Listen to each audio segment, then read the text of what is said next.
Mercenaries are the lowest sort of disposable people, not caring for their own lives. The reason they're paid huge sums is because they're willing to die for their employer, even though they hear that nonsense from their employers every day. Well, what can you do? That's the life of a mercenary. You nobles are all the same. When you need something, you promise land and make grand offers, as if you were bestowing titles. But in the end, you all change your tune as arranged, spewing every kind of creative deceit. But what you just said is really the most outrageous of all. Surely I misheard, General. The general stood rigid, shook his head decisively. You didn't miss here, I told you, go and die. Jake flinched and let out a dark chuckle. General, have you forgotten who I am? The general confirmed, voice taut. I haven't forgotten. You are Wolffang, captain of the mercenaries. Hearing that, Jake laughed. Ha ha, I didn't expect the general to have a sense of humor. Because otherwise the general surely wouldn't order a worthless mercenary to fight and die with the honor of a noble knight, right? He startled back. I'm sorry. If I gave you that impression, perhaps I was too hasty. Anger flashed in Jake's eyes. The smile vanished. Gave me that impression. He added, I just want to give you one final assignment. As you know, the successive defeat have nearly decided our fate. And now the rebel blade is at the Crawford family's throat. The ones who have defended this land for generations. Realizing there's no way back has made me speak carelessly. Jake laughed and said,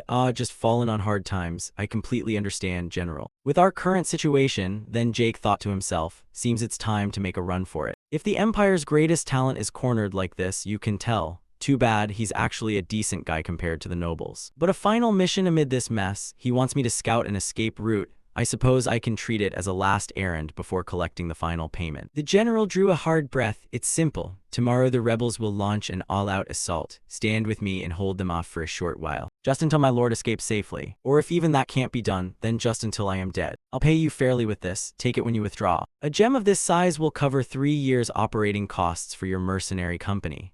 Without letting him speak more, Jake pushed the stone aside. The knight's face changed. What are you doing? That was meant to be my line. Do you take me for an idiot just because I laugh? The basic order is to have us act as human shield. Even if we join the fight, we'll only hold out for a moment. And you want to throw us away just to buy your lord a few more seconds to run away. Fine, let's say you can miraculously hold them off. Then what? You think those bastards will let us go? Then he explained, mercenaries aren't knights. The enemy knows that. Once we die, they won't bother to pursue. That's how it usually goes in this line of work. But Jake shouted loudly, you know the truth, don't you? To them, our mercenary legion is their mortal enemy they want to tear to pieces. Cut to another scene. A man in armor lay slumped under a tree. The riders rode up to check and whoosh. Fresh blood spurted as that man stabbed the one checking him to death. A scream rose. It's a trap, they're not our men, it's Wolffang's mercenaries. Another noble shouted in fury. You bastards dare disguise yourselves as dead soldiers. Don't you know the slightest thing about honor? Immediately, armored Jake lunged up and cut the man's throat. He merely glanced with an indifferent stare, cut back to the present. Jake's voice now was calm but deadly. I've slit countless commanders' throats, and you all know that's the main reason we survived until now. Right now, those bastards are eager to rip us apart before they get to your lord. He stared coldly at the general. Don't tell me you factored that in. You intend to make us bait to draw their attention. The general struggled to regain composure, standing firm.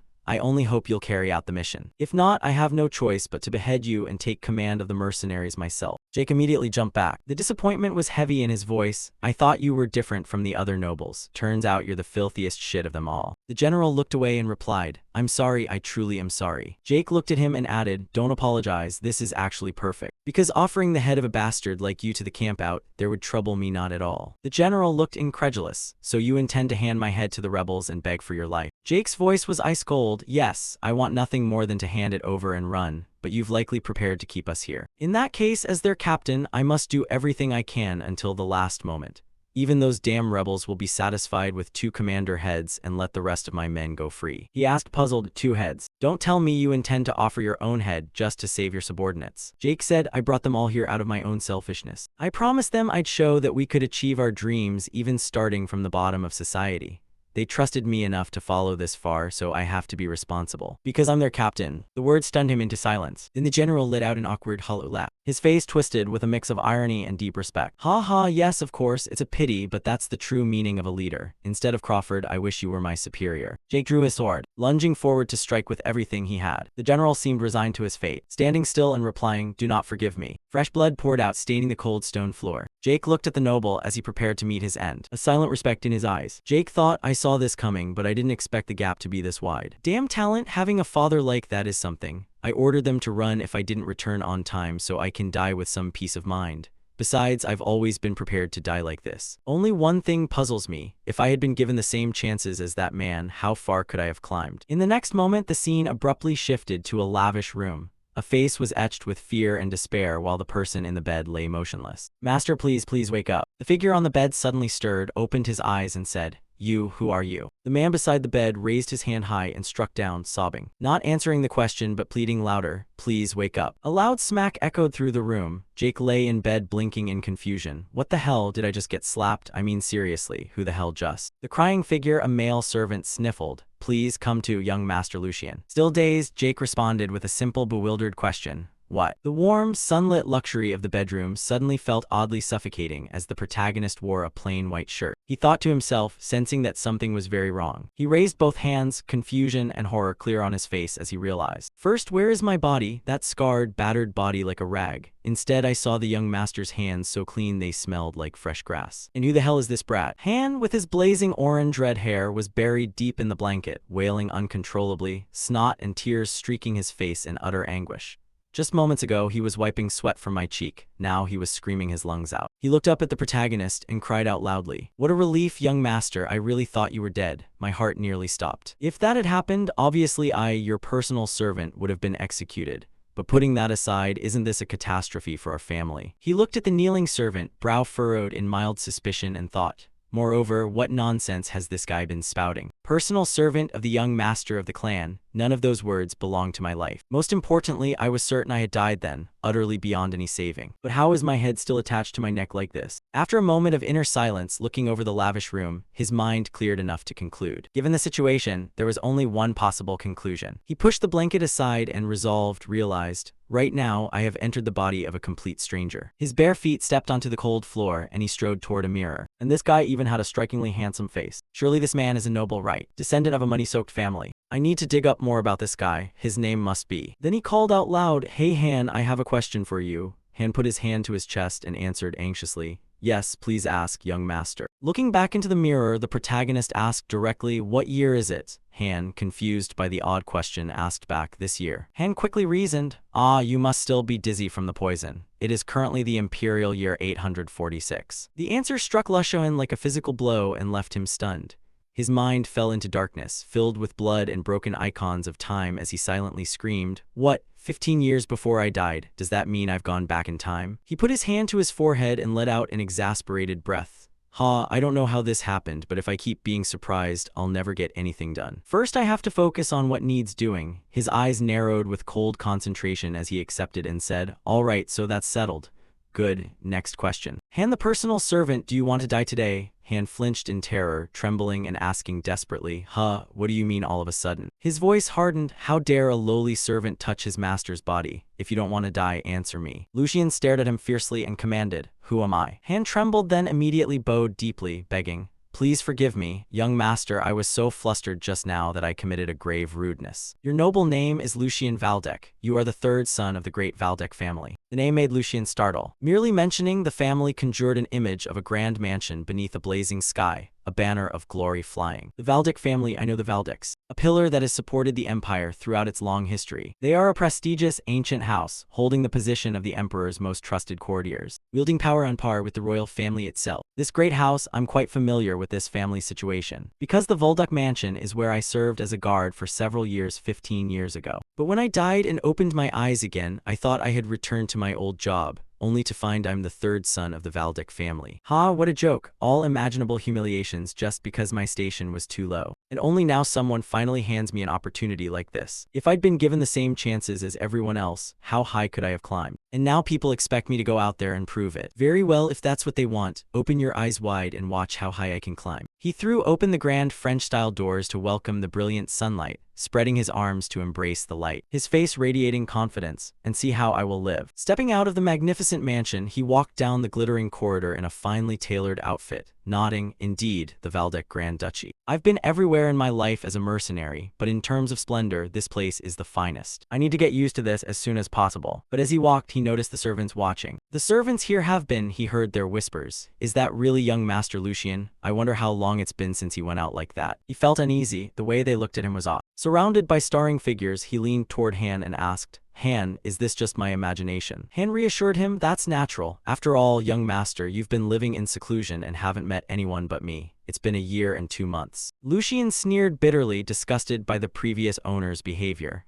What kind of nonsense is this? What did he do to lock himself in a corner like that? The mindset of a noble is hard to understand. Acting on a whim like that is impossible here. Because in a place with such firm principles and beliefs, giants have protected the empire. Grand Duke Sigmund resides here. No way would that man simply stand by and watch his son rot away in a corner. Lucian considered 2 possibilities. Either this Lucian was so spoiled he was truly abandoned by his family, or there was some special circumstance making the Grand Duke turn a blind eye. Until I figure out the meaning behind those looks, I must avoid meeting the Grand Duke as much as possible. His thoughts were abruptly cut off by footsteps. The solemn elderly butler stood before them and announced, "Reports that you are unharmed are true. Young Master Lucian, seeing your face after a year brings this head butler great joy. He is head butler Edwin." He politely inquired, "Do you have any discomfort when you move?" Lucian realized the gravity of the meeting and thought, I remember now, the Valdic family has that gentleman. Head butler Edwin entered the mansion as a hostage when he was young, but was recognized for his outstanding abilities and came to manage all household affairs. He is known as Grand Duke Sigmund's right-hand man. This is bad. Of all the people to run into, he's the one to avoid. There's no way this man wouldn't notice the behavior of someone from the lowest strata. The only fact he could rely on was that the head butler also hadn't seen Lucian in a year. In that case, try imitating him, the most noble person I know. With a bright calculated smile, he replied smoothly, "Thank you for your concern, head butler Edwin." He continued to adjust his body language. "Thanks to you, I've recovered considerably. Taking this opportunity, I'll go out to inspect the household affairs I neglected while confined." Meeting the head butler immediately, fortune is on my side. By the way, has the family experienced any incidents? Edwin paused a moment, then smiled reassuringly and answered, "Yes, young master, the Valdic family remains as steady as ever. It's a relief that you remain unchanged, young master." Lucian chuckled confidently. With the head butler guarding this place, nothing could possibly go wrong. He relaxed inwardly. The man didn't seem to look at him with suspicion. Good, act natural. As expected, my worries were unnecessary. He turned to leave, saying, "I'll return with a lighter heart. Going out after so long has tired me." But Edwin's voice cut in, deep and authoritative. "Young master, forgive me, but please postpone your return for a moment." Lucian looked back in surprise. Edwin stared at him solemnly and revealed the real reason for the interruption. "Right now, he wishes to see you, Grand Duke Sigmund." Cut to the interior of the study. Lucian stood in a vast, splendid room, facing the Grand Duke, who looked down at him with extreme sternness and asked in a deep voice, "I ask you, Lucian Valdic, why are you still alive?" He stammered, eyes wide with shock and confusion. "What do you mean, sir?" The Grand Duke, his father, remained unmoved, his expression grave. "I intended to overlook that matter. You used your mother's death as an excuse to abandon your duties and behave like a spoiled child. But in the end, you went too far, not only protesting by locking yourself away for over a year, but also showing contempt for your own life and attempting to harm yourself." The protagonist thought in confusion. Wait, so that means... So that's why he cried and made such a scene. He looked up at the Grand Duke. "Father, I believe there's been a misunderstanding." The Grand Duke cut him off, his voice ringing with finality. "Last time, confess the thoughts you're hiding in that petty little head of yours. Wasn't this your aim from the start, with your small hands, stuffing sleeping pills into your mouth to cause a commotion? I'm asking why." The protagonist's composure finally shattered as he realized the truth. "What, damn. At last I remember why I have no concrete memories of Lucian." The Grand Duke's third son, Lucian Valdic, around this time 15 years ago. When I was working here as a guard, Lucian died. Grand Duke Sigmund Valdic had 4 sons under his command, each by a different mother. In the 10 years I worked here, I encountered the young masters and their mothers many times. But I have no memory of meeting Lucian or his mother. His mother died early from a violent illness. And Lucian, shortly after I began working, also died under unclear circumstances and followed her. Back then I assumed both mother and son were frail and passed away. But it turns out there was another real reason. At the time, I concluded that his mother's death and his precarious position in the family must have been too much for a child to bear. What the original Lucian ultimately chose was to take an almost lethal dose of sleeping pills.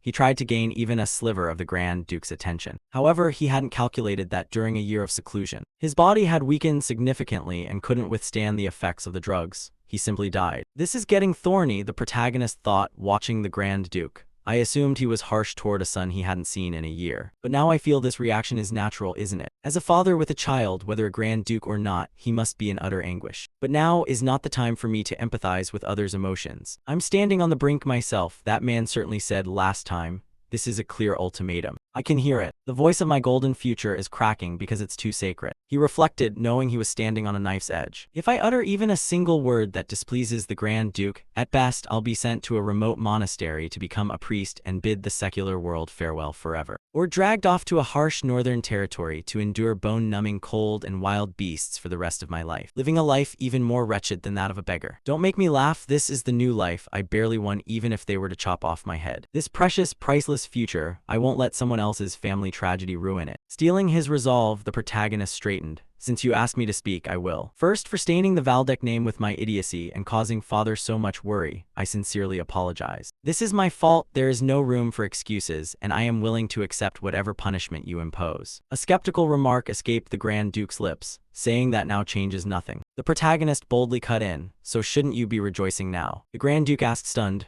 what? Lucian continued, his voice steady. The past cannot be changed. Therefore, I do not intend to bind my life, the life that was pulled back from the brink of death in the past, but to live earnestly for the future ahead. So not as the Grand Duke, but as a father, please grant me just one word of encouragement. A repentant child sincerely asks forgiveness of his parents, and the parents are willing to embrace that child. Isn't that the proper duty between a father and son bound by blood? The old butler was clearly stunned. He couldn't believe it. I can sense his demeanor has shifted. Could this really be the young Master Lucian who once shrank from everything? A tense silence that blanketed the room was broken by the Grand Duke's explosive reaction. You dare speak loudly before me and lecture me on parental duty? I've lived to see everything now. Yet a smile was beginning to form at the corner of his mouth. Seeing that, the protagonist's heart pounded with excitement. Success, just as predicted, instead of bowing awkwardly, boldly challenging him was the answer. More than a timid mouse scurrying to gauge reactions, he values the spirit of a wild dog that knows how to bite back. That's the Volduc Grand Duke I know. The Grand Duke finally spoke. It seems returning from the dead has taught you to be more mature. Very well, since you spoke of seriousness yourself, I will ask first. Lucian Valdec, what do you intend to do from now on? Lucian answered, first I will fix this broken body, and then I plan to formally learn swordsmanship. The Grand Duke asked at once, swordsmanship you say? He replied with a hopeful smile. Yes, I must deal with this paper doll body first. But well, if I eat and sleep properly, won't everything be fine? He added, you speak well. Whether that's mere bragging or not, I'll be the judge of that. Butler, bring that to him again. Rather than a few empty words, that will be more useful right now. The butler bowed in response. Understood, my lord. I will arrange for it to be ready immediately. Lucian thought in confusion. What on earth was that thing? Cut to outside the mansion. Large wooden beds were being unloaded from the carriage. Inside them were countless pieces of gold and jewels. His eyes widened as a heavy, gold-laden object was set down, glittering brilliantly. Ah, how ridiculous. I didn't expect that meant a massive allowance, and this is just for 1 month. A smile spread across his face, a cunning gleam in his eyes. With this at this amount, I can do it. To fully overhaul this frail body, I can manufacture that miracle elixir. Cut to another location. The old butler thought this place used to be the late Grand Duke's cherished retreat. He hadn't set foot here in a long time, yet now he appears again. Surely due to the change in young Master Lucian. Although the young master is currently receiving the Lord's coldness. He is, after all, still the bloodline of the Grand Duke and the woman the Lord once loved most. There's no way the Lord would heartlessly abandon the young master. The Lord's decisive footsteps rang on the stone floor. He said in a low voice, I was once very disappointed. I don't know what he was afraid of that he always darted his eyes about. At the slightest louder voice, he would whine like a stray dog. That boy's behavior was so different from hers. I used to think, aside from resembling his mother in appearance, there's nothing they share. He looked down, then suddenly raised his head, his gaze shifting. But today, for the first time, I realized I may have been wrong. You saw it too, didn't you? The moment that child looked me in the eye and stated his view. The butler replied, yes, without a flicker of hesitation, truly calm and composed. Young Master Lucian is naturally gentle and introspective, so compared to the other young masters he may falter for now, but he still carries the Lord's blood. The Lord squinted against the bright light and answered the butler, we'll see about that. The challenges before that child cannot be solved with mere words. The butler said solemnly, my lord, there is only one more matter. The Lord asked, a matter. The butler reported, the suspended stipend for young Master Lucian has been restored, but a portion is currently leaking out. Investigation indicates signs of interference by Lord Jordi Valdec. Moreover, he dismissed the female steward in charge of the third young master and inserted his own men into that position, clearly showing an intent to squeeze power. The Lord commented coldly, that child is capable but petty-minded. He shook his head, I understand he hates the third young master over that foreign-born issue, but I didn't expect such spite. The butler immediately suggested, shall we take special measures? The Lord rejected it at once. No, butler, do not meddle in this. The butler looked worried. But my lord, might that be too harsh for someone still finding his feet? The Lord looked down like a calm little lake. If he only needed to manage those around him properly, none of this would have happened. That is the price to pay. The third young master spent a whole year refusing to come to his senses. A challenging light sparked in his eyes. All the same, fortunate. This time let's see how the child handles it. If he fails to overcome it, he isn't worth my expectations. The Valdec blood may be the key, but the door must always be opened by his own hand. A few days later, in the grand hall of a magnificent castle, the servants whispered to each other, "He's been like this for days." Another chimed in, "Has the young master hidden himself away in his room again?" It had been 3 days since the stipend was restored, and Han appeared with a look of astonishment. The young master said he had reconciled with the Grand Duke, and so the support would continue. But judging by the relationship between them, it certainly wouldn't be easy. Clearly, the young master had to muster strong emotion to achieve that. Now, though burdened by pain, he still pressed forward. Han wiped his eyes, moved. Lucian's face wore a satisfied smile. His hands lifted the gleaming gold coins, and the sound of excited laughter rang out. "At this rate, it's worth trying. I must completely rebuild this frail body. I can create that elixir." In the dim room, the protagonist concentrated at the alchemy table as liquids hissed and bubbled. He rubbed his forehead and told himself, "That hand must be terribly curious," yet he obeys the order to stand guard, fairly loyal too. The child of a high noble has never even touched an alchemy tool, and now he starts working with a mere wild herb. A herb that only grows under moonlight, so it's extraordinarily expensive and there's no standard method of use. Moonlight herb, although I had to spend my entire allowance to buy it, I won't give up. Han, it's not too late, buy back the moonlight herb. I may look like a madman now, but in just 1 year, its price will rise tenfold, no more than 20-fold. A dazzling light enveloped him.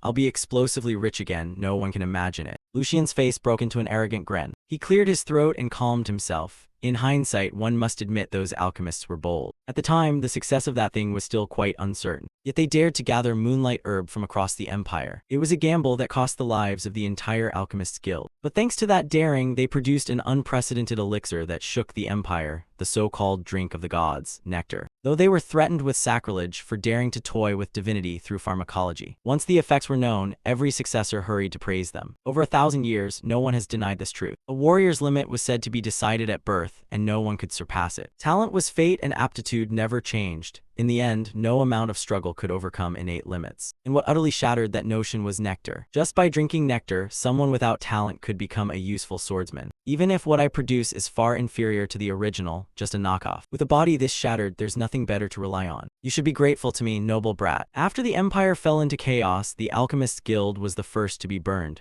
The recipe upended the balance because it was too dangerous. Thus the formula for creating it vanished from the world. But I used every clue to recreate something similar. Of course, most experimenters like me died from side effects. Enough of that, now I'll enjoy it. Now comes the most important part. A power of nature made into something of humanity's own. Mana. The circulation, allocation, and reclamation of this throughout the body will decisively determine the quality and efficiency of the power I can wield. I'm currently borrowing Nectar's power to force open the blocked pathways within the body. But even though I've cleared paths, what is this situation? There is no pain or bodily resistance. The things that always appear when receiving mana, instead it flows smoothly into the right places. Even an infant's body would have its circulation impeded by impurities. But this one's body, could it be innately gifted with mana? The sunset gilded the ancient rooftops, composing a splendid scene of a noble city with sturdy watchtowers. Han hurried along, his face full of worry. Just as the protagonist opened the door and stepped out, he spoke casually, asking idly, "Nothing happened while you were waiting, right?" Han turned back, his face on the verge of tears, voice choked. "How long have you been in there? I called and got no answer, and you kept telling me absolutely not to enter." Han burst into sobs. "I was worried something bad might have happened to you." As soon as he finished speaking, the protagonist simply smiled coldly. His whole body seemed somewhat changed. Han flinched in astonishment. Young Master Lucian. It's unclear that he's the same young master. Why does it feel like he's not really him? The protagonist thought to himself. After all, he's the one closest to Lucian. He must have noticed some difference. Appearance needs time and proper nutrition. I can't change much immediately. But more importantly, the inner strength is changing at an astonishing rate. The protagonist smiled confidently, his gaze resolute. He concluded, Lucian's innate physique produced this miracle. I can assert that his body's potential belongs to the same class as those who changed the world. If things go well, in just a year he could surpass me from my mercenary days. Lucian turned to Han, still radiant.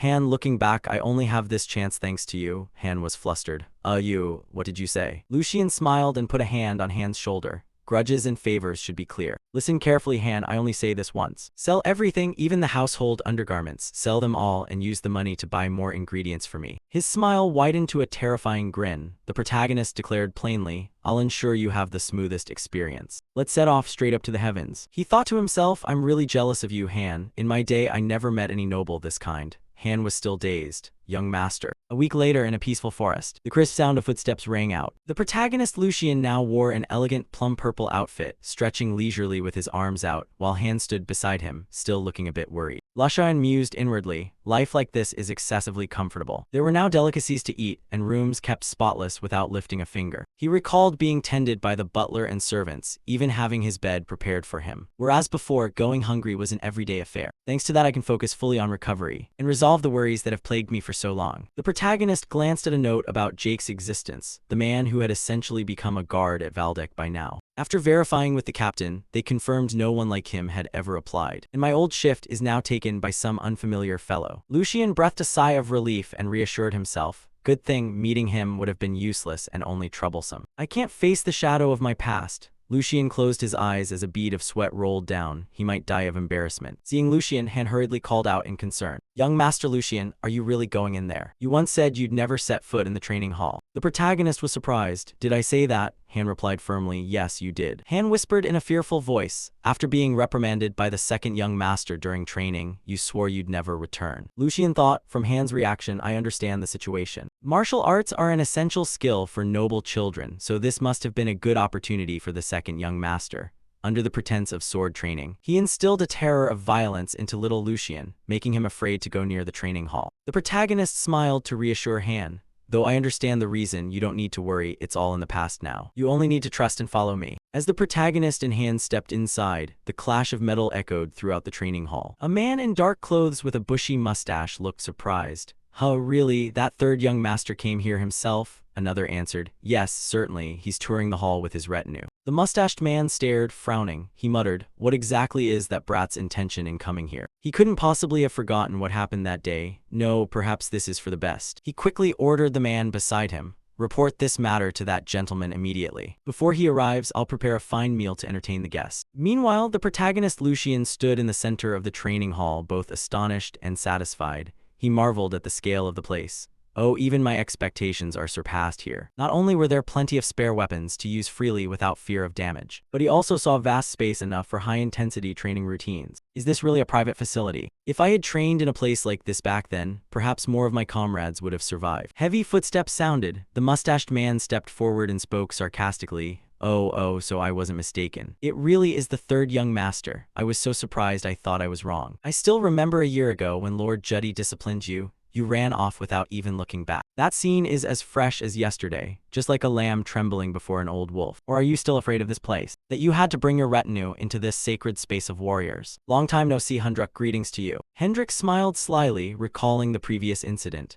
A year ago, I helped the second young master correct your stance, do you remember? What an entertaining time that was. The protagonist Lucian wore a cold, meaningful smile. He thought arrogantly to himself, look at that brat, this is getting interesting. Knights are figures typically born into noble lineages. By custom, they must master both martial skills and etiquette from a young age. Their existence is fulfilled only by earning merit on the battlefield or through missions, having their achievements recognized, and ultimately receiving the title of knight from their lord. However, in the end, that means they're no different from hunting dogs wearing expensive collars. They must act polite toward their master, the one who grants them wealth, fame, and bloodline. Lucian's low standing within the family is certainly part of the reason for that arrogance. But leaning on powerful backers is the greater factor. If it were me, I'd start by reshaping his mind with some harsh training methods. But the Grand Duke won't sit idly by and watch that happen. After all, knights are the core military force and an important family asset. Punishing them without formal procedure only creates unnecessary strife. It's not the time yet. He spoke next, his voice surprisingly calm. It seems foolish to avoid the training hall just because of past events. From now on, I'll drop by regularly, even if only to learn sword techniques. The protagonist looked at Hendrik. As you said, a year has passed, so shouldn't I be busy catching up? Hendrik laughed loudly. Sword techniques? Third young master, you sure know how to joke. It's too late now, you want to learn sword techniques. Lucian looked up, his expression unreadable. Late, Hendrik stepped forward, tone condescending. It seems you don't know, so let me tell you, if you're over 15, it's over. Sword technique is a secret art and heritage passed down by ancestors. Simply imitating the movements brings enlightenment and physical development. They are the essence of ancient wisdom. He paused for dramatic effect. However, that only matters on the premise that the mana path has been opened. Since that path begins to close at 16, for you it'll be no more than exercise. Sword technique without enlightenment is just an empty shell, nothing more than a dance. Come to think of it, that might suit you. "Young master, why not take this chance to become the Empire's top dancer? That way you save time and discover your true talent right. If not, you can spend your time gardening. After all, everyone has a role they're best suited for, don't they?" He watched Lusha in silence. Looking pleased, he thought, "Ha, look at him, mouth shut tight, not a word to say." From the start, the claim that the mana path closes at 16 was an outright lie and nonsense that would be exposed with a little research. But that didn't matter. I just needed to pretend ignorance for now to soothe him, and the goal would be achieved. A fool crushed by his own ignorance, unable to utter a rebuttal. A worm mocked by the household retainer, too terrified to move, displaying that same pathetic nature exactly as a year ago. Suddenly, Lucian spoke, his voice small but ironclad. "Sir Hendrik, for some reason you seem a bit different from what I know." Lucian corrected him, eyes steady. "The mana path closes around 25, not 16, so I understand there's no problem studying even now." Hendrik stared at him in disbelief. "Ah, are you sure about that now?" Lucian turned to another retainer. "It seems you're mistaken, knight. Does brother Geordie share this view?" The retainer confirmed.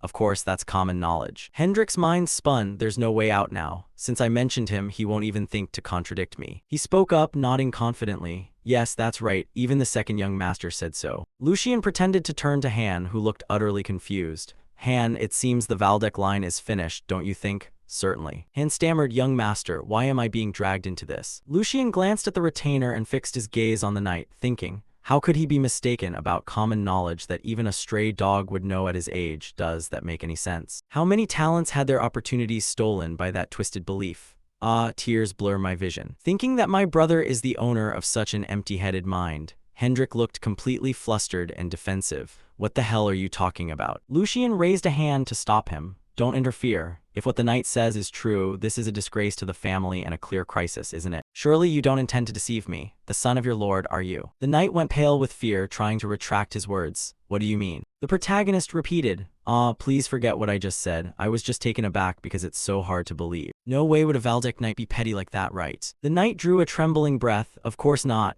Lucian's expression turned serious, his jaw clenched. "Yes, I know. In that case, this is an issue we absolutely cannot take lightly. I'll teach you what happens when you wag your tongue the wrong way. Hendrik, you seem not to grasp how serious this is." The knight stammered. "What does that mean?" Lucian explained his point. "If your intent was merely to humiliate me, I would have let it go. That you and all the others refused to look on me kindly is my fault for neglecting my duties and wasting time. How could I blame you for that?" He paused, his expression hardening.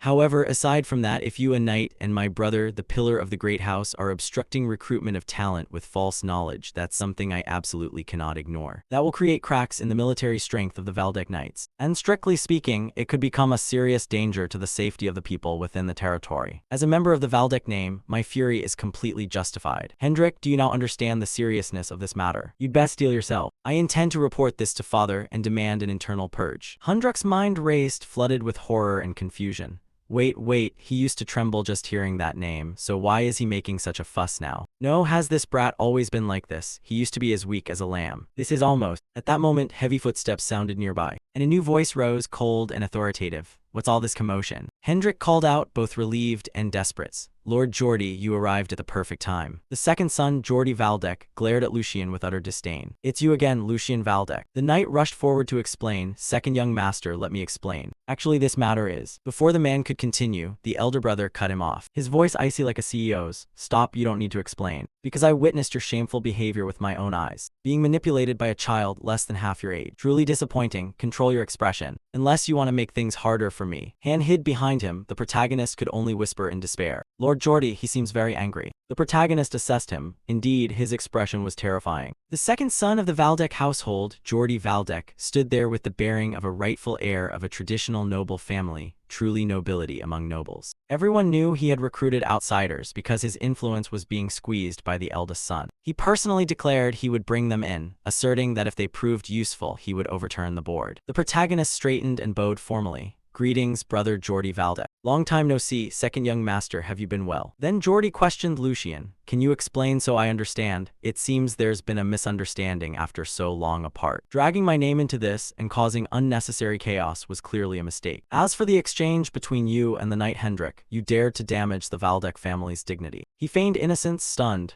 "Damage the family's dignity because the knight Hendrik fell back to the rear." Geordie cut in with a sharp question. What are you saying? I've witnessed all this stupidity. However, I have no intention of reprimanding him for this. How much blood has he shed for House Valdek over the years? Because I understand the weight of that loyalty. Not like you, moreover, for someone who couldn't even endure sword training and ran away. Do you think you have the right to blame him? Lucian Valdek, because of your surname, you must first learn to respect the knights if Valdek is to endure. On behalf of him, everyone apologizes for today's disturbance. It was the mistake of an immature child, so please be generous and let it pass. I will take special care of my foolish little brother. The protagonist's mind spun, recognizing the scheme. Ah, so that's the play they want to run. His mind flips quick too, although people were indeed insulting him. He not only subtly implied that I had offended the knights, but also preserved his own dignity. Fine, I'll play along. Lucian decided to join the act, playing the remorseful younger brother. As expected of an elder brother, although there was a misunderstanding between Knight Hendrik and me, you should rightfully scold me for daring to insult you. Brother, yet not only did you not do that, you bestowed such valuable admonitions upon me. Hand behind him whispered, young master, please shut that mouth of yours. Lucian continued the performance. Anyway, I am ashamed for having uttered such disgraceful words. Thanks to my brother's mercy, this little brother has learned something today. Han, you must record my brother's teachings as soon as possible. Paper isn't enough, best to preserve them on fine silk. Through you, I will instead erase Lucian's weak image and firmly establish my presence to everyone that the third young master of the past is no more. So I intend to take my leave now. May I have your permission? After all, staying together any longer benefits neither of us. Geordie's fury showed plainly. He ground out, adding, you bastard, it seems you truly don't know what fear is. Do you think you can just walk away? The protagonist answered immediately, have you forgotten that father is watching me very closely? As for me, well, I have nothing to lose. But brother, Lushohan smiled, seizing the advantage. Then I'll take that as your consent. I'll take my leave now. Brother Juddy, I'm off. Han panicked wildly. Young master. Juddy's retainers were flustered and anxious. Lord Juddy, is it really all right to let him go like this? Faced with that question, the man's face flushed with anger. Cut to the protagonist. Han anxiously ran after him, asking, young master, is this really okay? You know Lord Geordie's temperament better than anyone. Young master, he absolutely will not let this go. Even if we somehow get through this, I'm sure that terrifying mustached knight will take me away without anyone noticing.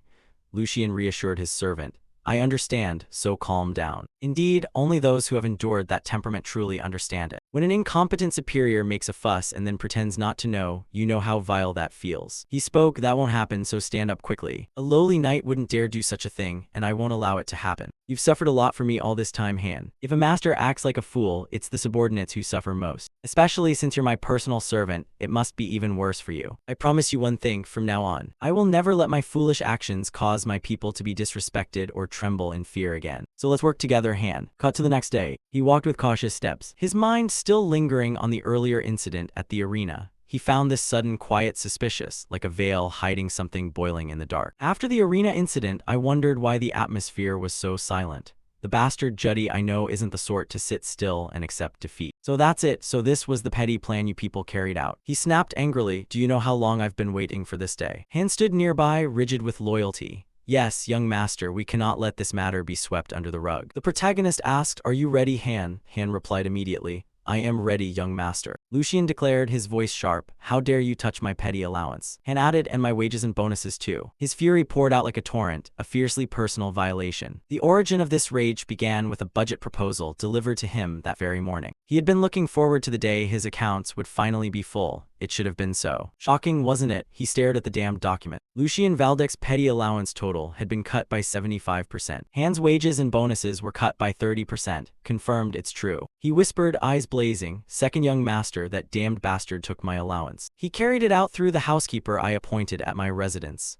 Embezzlement is a grave crime. Even among nobility, it can be severely punished. The simple but outrageous reason for this was an opening they could exploit after the death of the third young lady, Lucian's mother. Lucian had foolishly handed over budget management to someone else, the former housekeeper Dana, who had served by his side for many years. Not that inexperienced housekeeper. Now she stood before him and said, this is the first time I've met you in person. Pleased to meet you, young Master Lucian. I'm Jenny, the newly appointed head housekeeper replacing Dana. I had intended to greet you when I was appointed, but at that time you didn't seem inclined to leave your room. So that long wandering period is finally over. Han immediately lunged forward, his face twisted with protective anger. How dare you speak to the young master like that? Lucian raised a hand to reassure, let today's trifles go. He spoke evenly, relaxed. She's not entirely wrong, is she, Han? Han, though clearly still upset, fell silent. Lucian went straight to the crux. There were more important matters now. get to the point. Were you the one who drafted this budget proposal? Jenny smiled faintly. I was wondering why you summoned me. So it's about the budget. Yes, I was the one who wrote it. You entrusted authority to the former housekeeper, young master. Therefore, I only carried out the tasks handed over to me. But it must feel very uncomfortable, right? Suddenly being interrogated while I'm still working hard. This was originally something you should have handled yourself. Lucian admitted inwardly, true, I thought she'd use that as a bargaining chip. This is clearly my own oversight. Lucian added, fine, I understand that for you, but even so, there are details that are hard to accept. I ensured that most of the funds I allocated were reallocated to raise the servants' wages. Considering how much they suffered because of my neglect, this can be seen as fair compensation. But one thing I cannot accept, why was Han's pay cut instead of increased? Isn't that excessively harsh? He pressed. Jenny chuckled lightly, feigning surprise. Oh my, I didn't know something like that had happened. Perhaps there was a mistake.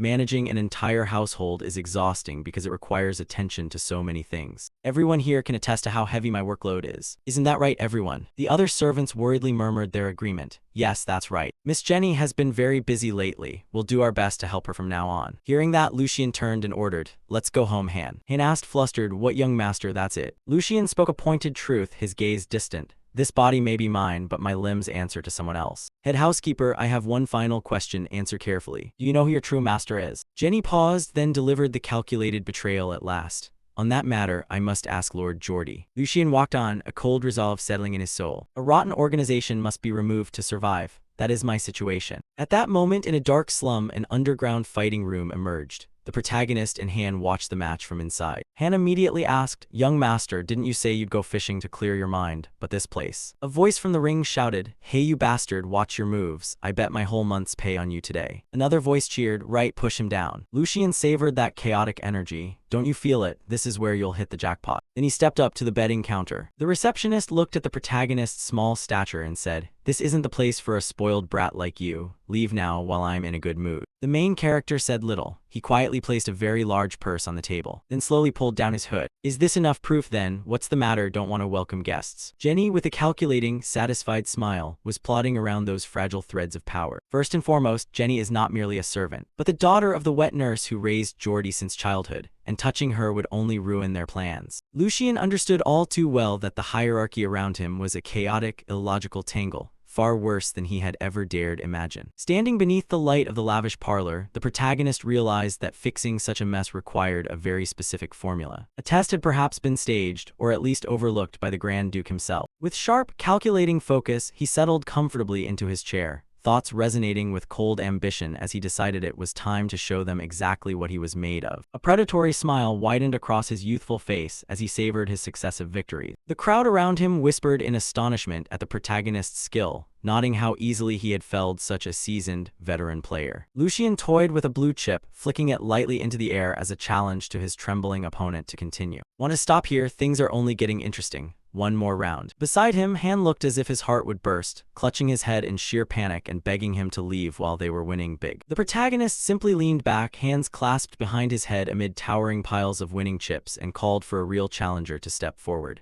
Is there truly no one who can beat me? You claim you came here because of the rumors, yet what you've shown is disappointing. Suddenly, the heavy door of the casino swung open. Lucian's smirk widened further because the person he had been waiting for had finally decided to appear. A hulking man strode into the room, bronze skin marked with rough scars and eyes glowing with hidden fire. He buttoned his white shirt with deadly calm. This was Hugo, the manager of the establishment. Hugo, the manager of this place, exuded an intimidating presence. He bowed with calculated politeness, though it was clearly insincere. Forgive me, I did not realize an honored guest had arrived. Please excuse this delay. I am Hugo, the manager here. Without waiting for a reply, his tone hardened as he turned to the stunned gamblers.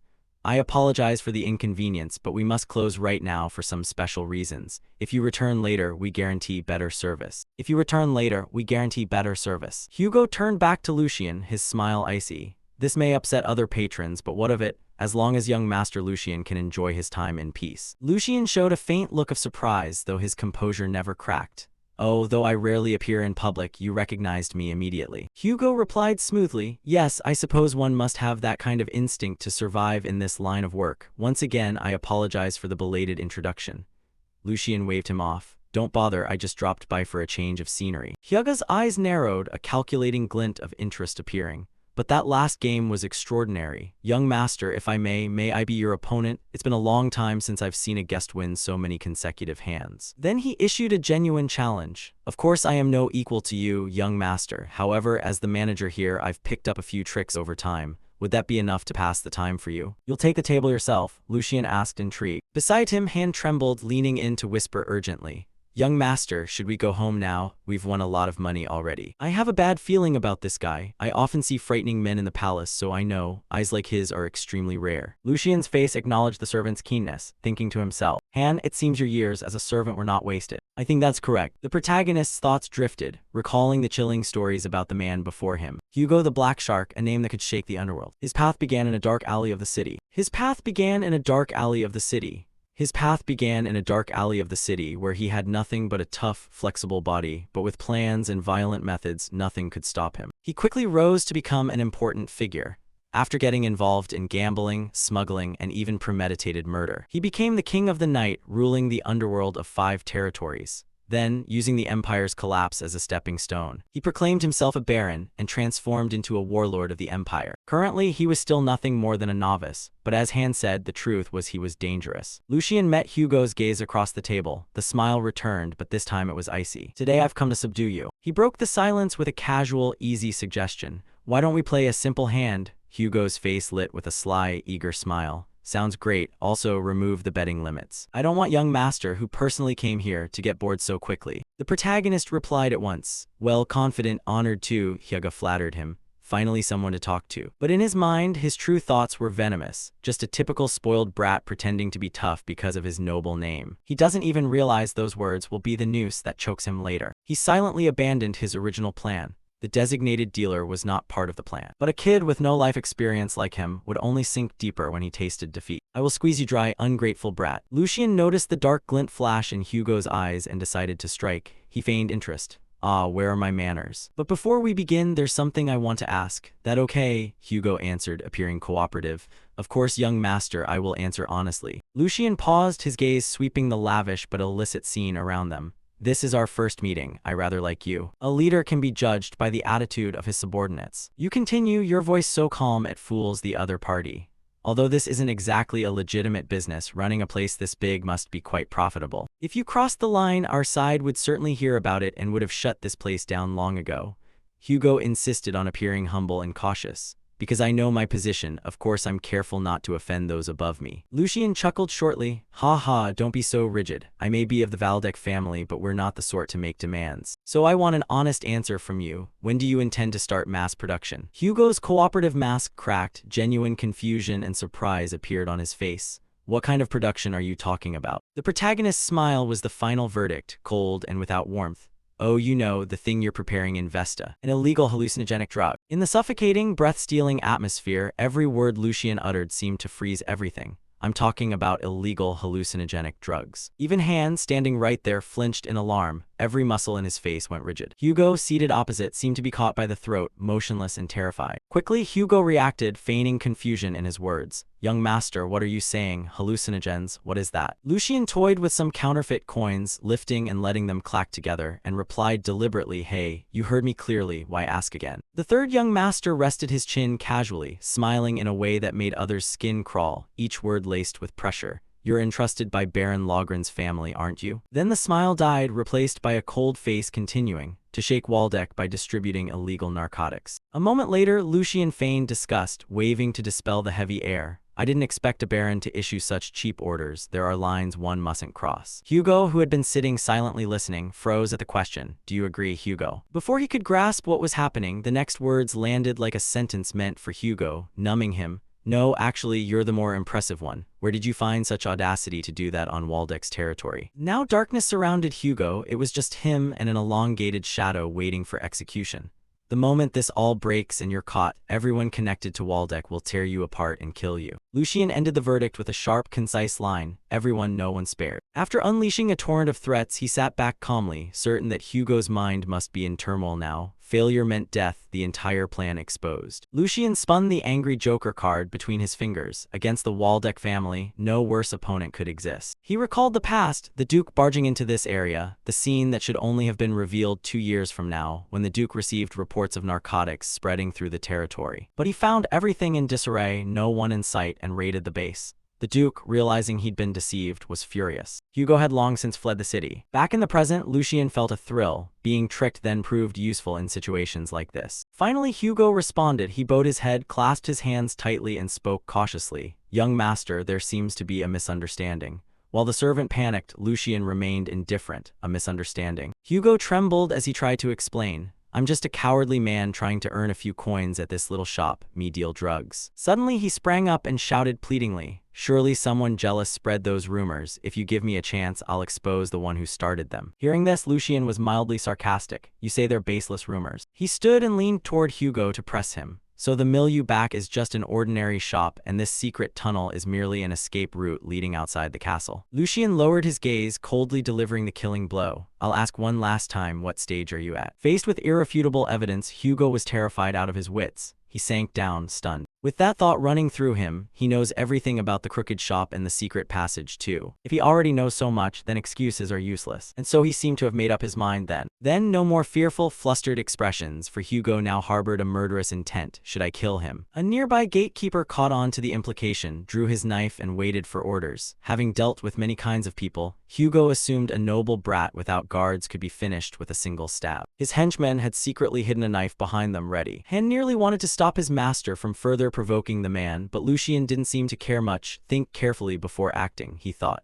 Han sobbed silently for failing to intervene in time after hearing the mild warning. "Because the stake in this gamble is your very life." Lucian's next line halted all of Hugo's foolish thoughts. "Be careful, consider how you climbed to that position." Realizing he had nearly walked himself into the death trap, Hugo swallowed in fear. What a stupid bastard I am. What reckless thought was that, attacking members of the Waldeck family. He imagined himself lying on a table awaiting dissection and shuddered. Better to seek death on his own than that. Closing his eyes, Hugo tried to banish the gruesome thoughts. He dropped to his knees forcefully. Gritting his teeth, he made a decision. Preserve his life at all costs. Then he bowed his head earnestly and begged, "Please spare my life." Even Han, who was sobbing, gaped in surprise at Hugo's words. "I believe there must be a reason you came personally to find me." Lucian smiled at the satisfactory answer. "Otherwise my head would have rolled long ago." Hugo kept begging with all his might. "If you tell me to be a dog, I'll be a dog. Tell me to bark and I'll bark. Tell me to crawl and I'll crawl." Seeing their boss bow and beg, the entire staff prostrated themselves and shouted in unison, "Please spare my life. Please spare my life, young master." Lucian said nothing. He only placed a finger on the coin, gently sliding his finger across its surface. Then he slowly stood and let a few words fall. "Keeping a dog by your side isn't bad.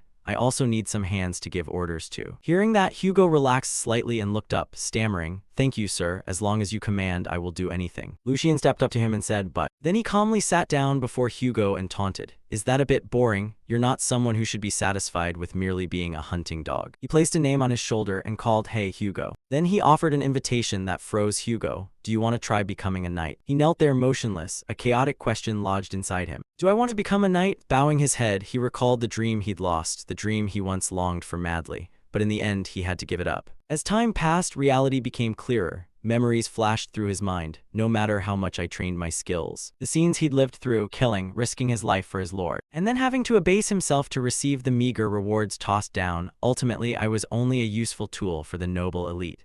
Brutal reality slapped Hugo in the face, forcing him to let go to survive. Because this damned lowly origin will never change no matter what I do. Hugo clenched his teeth and asked himself, do I want to become a knight? The buried dream had been unearthed, and Hugo made a bold choice for himself. He slammed his forehead hard against the floor. If becoming a knight were possible, he would sell his soul for it. Timidly like a child, he asked again, really, can I do it? Lucian answered seriously, I promise on the honor of the Waldeck family. He pushed himself up with his hands. If someday you possess the qualities and honor to be unashamed of yourself, stand up proud and awaken, then that lowly status will no longer be an obstacle. Then Lucian reached out and called Hugo. Facing Hugo's bewildered expression, he continued, don't you want to live as a human being rather than as a tool? A few days later, in front of Lucian's manor, before the anxious, confused faces of the household staff. After gathering everyone, he spoke up, let me introduce him to you all. Lucian paid no mind to the murmurs and continued. This is a talented new recruit from outside. He propped his leg on the table, leaned back in his chair and ordered, well then, introduce yourself. Hugo put his hands behind his back and, in a heroic guard's manner, began his introduction.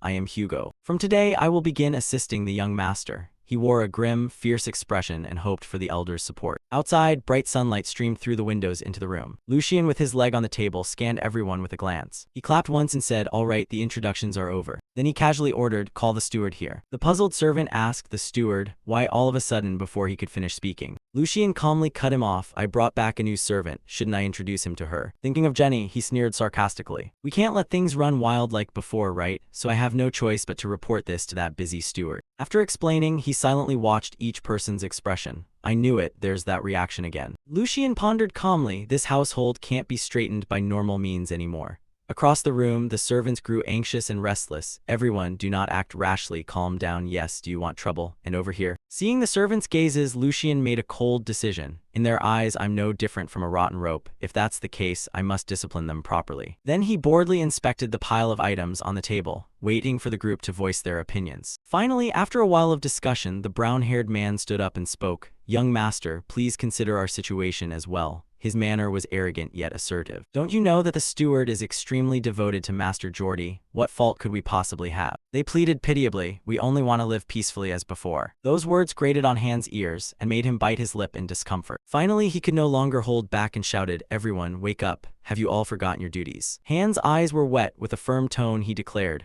the master of this place is young Master Lucian. He pressed his lips to steady himself and croaked weakly, it is not second young Master Geordie. Watching this scene, Hugo suddenly smiled and said, Senior Hans, assign this task to me. He sincerely advised them, your golden words are wasted on these people. Then he bowed and respectfully said, young master, I understand what I must do. Hearing this, Lucian praised with interest, oh, quick-witted. Hugo then spoke coldly, for those who can't tell up from down, the way to engrave loyalty is very simple. At this, he softened his tone and asked for orders. However, this method will be a bit brutal, so I request your permission. Hearing that, Lucian was extremely pleased and thought approvingly. Indeed, his mind is very agile. This is exactly why I recruited Hugo.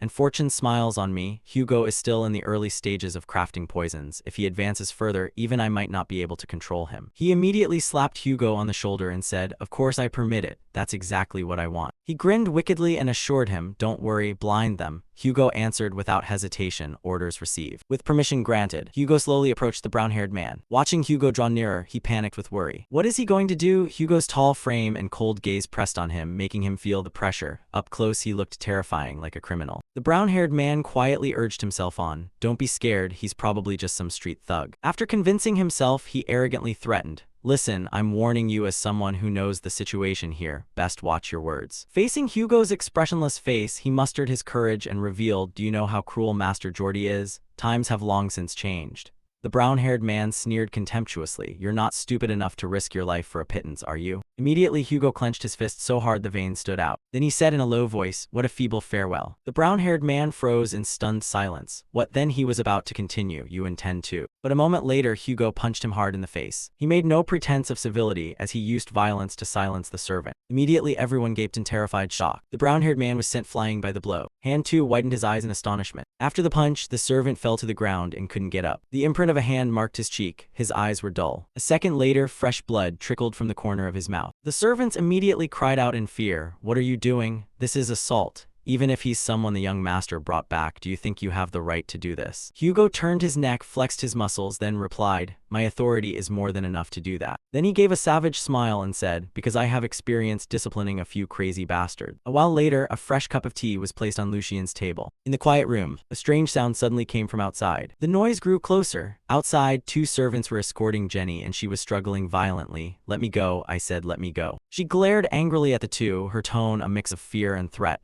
Do you think you'll be left in peace after this? Hearing that, the brown-haired man angrily shouted, shut up and come with me. Don't you understand the situation yet? Seeing that, Jenny grew even more furious and snapped, how dare you shout at me? She cursed with hatred, you will surely pay for what you do today. But before she finished the sentence, she fell silent. Because Jenny looked at all the servants kneeling before Lucian. Everyone was trembling with fear. Near the door, the brown-haired man anxiously reported, young Master Lucian, by your orders, we have brought the housekeeper, Jenny. In the room, there were also fierce young men silently guarding the servants. At the window, Lucian stood observing the scene. Hearing the voice, he slowly turned around. Then he waved amicably and and greeted, "Oh, so she's here." Seeing Jenny being held, Lucian feigned concern and said, "I only told them to bring you here." He admitted reluctantly, but it seems everyone got a bit overenthusiastic. Immediately, Jenny lost her composure and shouted, "What is this? Do you think you'll get away with this?" She wrenched her hands free from the two servants' restraints, her tone furious and threatening. "If you think I'm afraid, you're very wrong. Master Geordie won't stand for this." Thinking this would intimidate Lucian, she arrogantly added, "If you stop here, I'll handle today's matter quietly." But he immediately cut her off. "Oh, come on, who said you'd be let off?" After that, Lucian reached for the whip on the table. He tapped the whip against his hand and said calmly, "This is only the beginning." Lucian said leisurely, "Housekeeper, if you have any last words, speak them now." His face was cold as he pronounced Jenny's sentence, "Today you will surely die." Execution, it has always been the clearest and most effective deterrent, legitimate and authoritative. The target is clear. There is no ambiguity in choosing who to punish, meaning there's no need to purge everyone from the household. Lucian's face remained expressionless as he slowly approached Jenny with the coarse, long leather whip.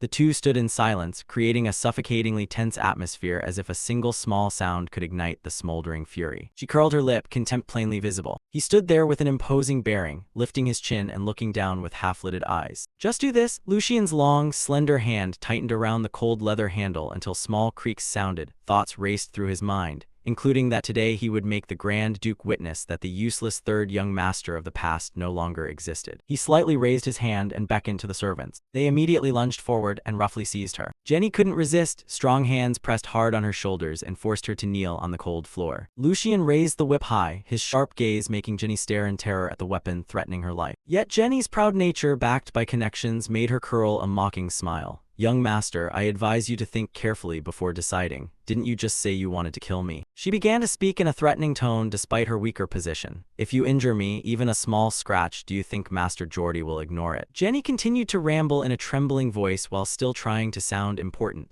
"Above all, my mother raised Lord Geordie since he was a child, and I, as the nursemaid's daughter, am no different from his sister." He calmly tapped the whip against his palm. "Is that all you have to say? This may be your last time. Do you still want to repeat those words?" Lucian looked down with contempt as if watching a lowly creature flail in vain. "If all you do before dying is scream for my brother's name, isn't that a bit pathetic?" Lucian's sharp words made her start in terror at the determination in his eyes. "Any backup plan you have, try bringing it out now." She stammered, trying to say something to salvage the situation. "I just wanted to say that Lord Geordie." Lucian suddenly leaned close and gave a cold smile that made the flesh creep. "Head housekeeper, you seem to be gravely mistaken.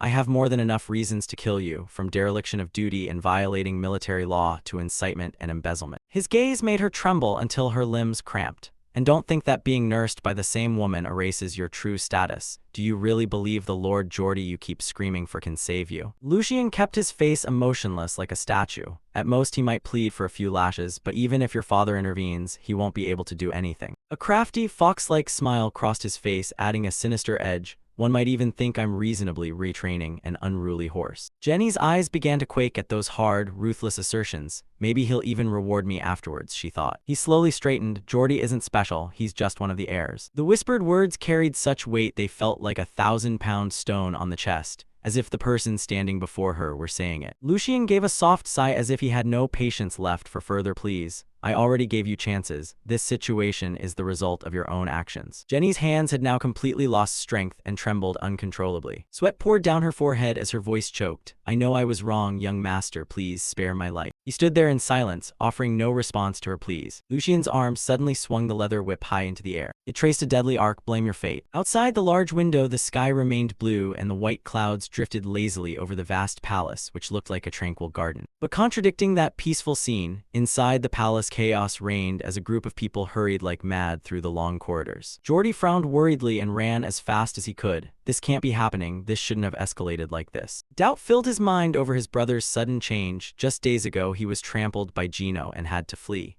Panic seized him and he hurried all the more, now suddenly declaring he wanted to kill someone. What on earth is going on? Geordie sank deeper into anxious calculations as his breathing grew heavy, and the suspicion didn't end there. He told himself he had prepared beforehand, expecting something like this. He had already stationed people to watch Lucian's residence. He convinced himself with blind certainty. There's no way the servants wouldn't try to stop Lucian. Geordie's steps suddenly slowed and then stopped before the ornate carved wooden door. Though prepared to respond, things had gone too far. Panting, he tried to piece together the scattered bits of information in his head. This meant Lucian had seized control of all the servants. The servant trailing closely behind kept urging to reassure his master. "Young master, there must be some mistake in this report. You need to calm down. After all, with that person's character, he would never dare harm anyone." He continued flattering to soothe Geordie's anger. To him, Lord Geordie is the most fearsome person. Geordie agreed. Yes, this situation is truly strange. But before he could finish, a piercing, agonized scream suddenly rang out, freezing him in place. The large door was suddenly flung wide open, revealing a horrifying scene inside. The leather whip was now dripping bright red blood onto the floor, forming spreading pools. Inside, Lucien stood looming with the whip while Jenny turned her face away from the brutal lashes. Blood splattered across her clothes and the room's furnishings. That gruesome sight struck Geordie like a blow. He couldn't believe what he was seeing. He gritted his teeth until they creaked. Rage erupted and he shouted hoarsely, "What crazy thing are you lot doing?" Lucien casually turned and asked in a chillingly calm tone, "Elder brother, did you come here on business?" He slightly turned his face away to show indifference to his presence. "Forgive me, I'm busy at the moment. Come another time. Today I must root out this filthy weed once and for all." He immediately ordered his close servant, Hugo, lift her up. Hugo nodded. "At your command, young master." Seeing that, Geordie hurriedly ordered his two burly servants to salvage the situation. "Oliver, Gert, pull Jenny over here now." The two nodded and shouted, "Understood." They rushed toward Lucien with the intention of using force to overpower him. He merely murmured with intent, "Hugo." Lucien coldly instructed his subordinate with a killing gaze, "If anyone dares come within 3 steps of us." A sharp blade was instantly drawn and held to Jenny's throat, freezing her. "Then cut the head off this head housekeeper." He turned to look at them with a ferocious expression and loudly declared, "I will take full responsibility for everything involved." Geordie's two servants halted, not daring to take another step. Hugo, his face dark and deadly, pressed the blade coldly against the trembling woman's neck. "No one will leave here alive, rest assured, master." A small cut began to bleed on the delicate skin of her neck. Jenny could do nothing but tremble and weep in despair, calling out the name of her only savior, Lord Geordie. Geordie, seeing this, grew more frantic and shouted, "Put that knife down at once if you dare disobey me now." He flailed his arms wildly in panic and fury. "Not only you, but your whole family will be beheaded and hung on the city wall." But Hugo paid no heed to the threat and kept his grip on the knife. "I cannot obey that." Geordie stood dumbfounded, astonished. "What?" The tall man declared firmly, "I serve only young Master Lucien." Hugo once again asserted his position and principles. "I have no reason to take orders from anyone who is not my master." His eyes burned like a beast defending its territory, striking fear into anyone who looked. "No matter what comes next, if it's my master's command, I have a duty to carry it out." Geordie was intimidated by that murderous stare and instinctively took a step back, trembling. He stubbornly tried to use words to stop his younger brother's actions. "Lucien, what crime did Jenny commit to deserve such harsh punishment?" He calmly listed her offenses in a steady voice, insulting superiors, defying orders, and embezzling funds. "I'm merely administering appropriate punishment." His golden yellow eyes suddenly flashed cold lights like sharp blades driven into the person before him. "Between public duty and private ties, surely you understand this best, brother." Geordie was so terrified by that piercing gaze he was left speechless. The current structure of heirs in the Baldock family is the eldest son, Kiston Baldock, and the younger son, Geordie Baldock. Power is clearly divided between their two factions. To be precise, for Geordie, before the deciding day arrives, consolidating strength for his faction is the most important thing right now. But not long ago, he was humiliated by Lucien in front of everyone. As a result, he had to dismiss his loyal knight Hundruck and lost an important force. With things falling into such a state, if this time he cannot save Jenny, who is extremely important to him, that will send a direct signal to his subordinates and will surely be the start of cracks and suspicion. In short, this is a complete dead end. Tension lingered for a while, and finally Geordie had to admit defeat. "You win, let her go." Those words left the two attendants utterly astonished. Han also couldn't close his mouth at this reversal. Hugo still held the blade against Jenny's throat. Lucien stood silently, not responding. In truth, his mind was full of sarcastic thoughts. "Ridiculous, do you think saying one sentence will end everything so easily, after trampling on someone else's precious life? Or do you think your golden tongue means everyone must believe you? These nobles are truly troublesome." Lucien calmly waved his hand and replied innocently, "Brother, what are you talking about? When what?" Each word was like an insult and a dagger, making Geordie tremble with anger. "I only fulfilled my duty as the third young master. Besides, this is a fault that must be punished." Lucien gently stated the truth. "If this is let pass as if nothing happened, how do you think others will see it?" He turned as if to let it go, but because his respected elder brother spoke so seriously, he also wanted to end things here. But a second later, the corner of Lucien's mouth curved into a cold smile. He looked at his brother. It completely lacks legitimacy. Geordie, already angry, was now like pouring fuel on the fire. He clenched his teeth and ground out each word. "No more beating around the bush. I want a decisive answer. What exactly do you want?" Lucien paid no mind to that anger and calmly explained, By old law, anyone who dares touch another's property most often suffers the same punishment. Jenny's eyes trembled with fear at each word. That is, they must compensate many times the value taken. Jenny then understood the purpose of this punishment clearly. Lucian smiled brightly as if eyeing his prey. In your case, brother, you surely know that figure, don't you? Outside the manor, the sunlight was clear and brilliant. Sigmund stood by the window looking out, his face showing resolve and coldness. Rewinding back a while, Edwin was reporting an incident to him. Therefore, the case has been concluded as such. Sigmund calmly read the information in the report. He lifted his eyes and asked in an extremely cold voice, "Head butler, is this report true?" Edwin affirmed with absolute certainty, "I personally conducted the investigation, sir." Young Master Geordie paid young Master Lucian under the guise of compensation, the total amount being 10 times the original figure. He continued the report. As for young Master Lucian, he brought in an outsider named Hugo to quickly root out the spy network in the logging area. Sigmund listened calmly to everything.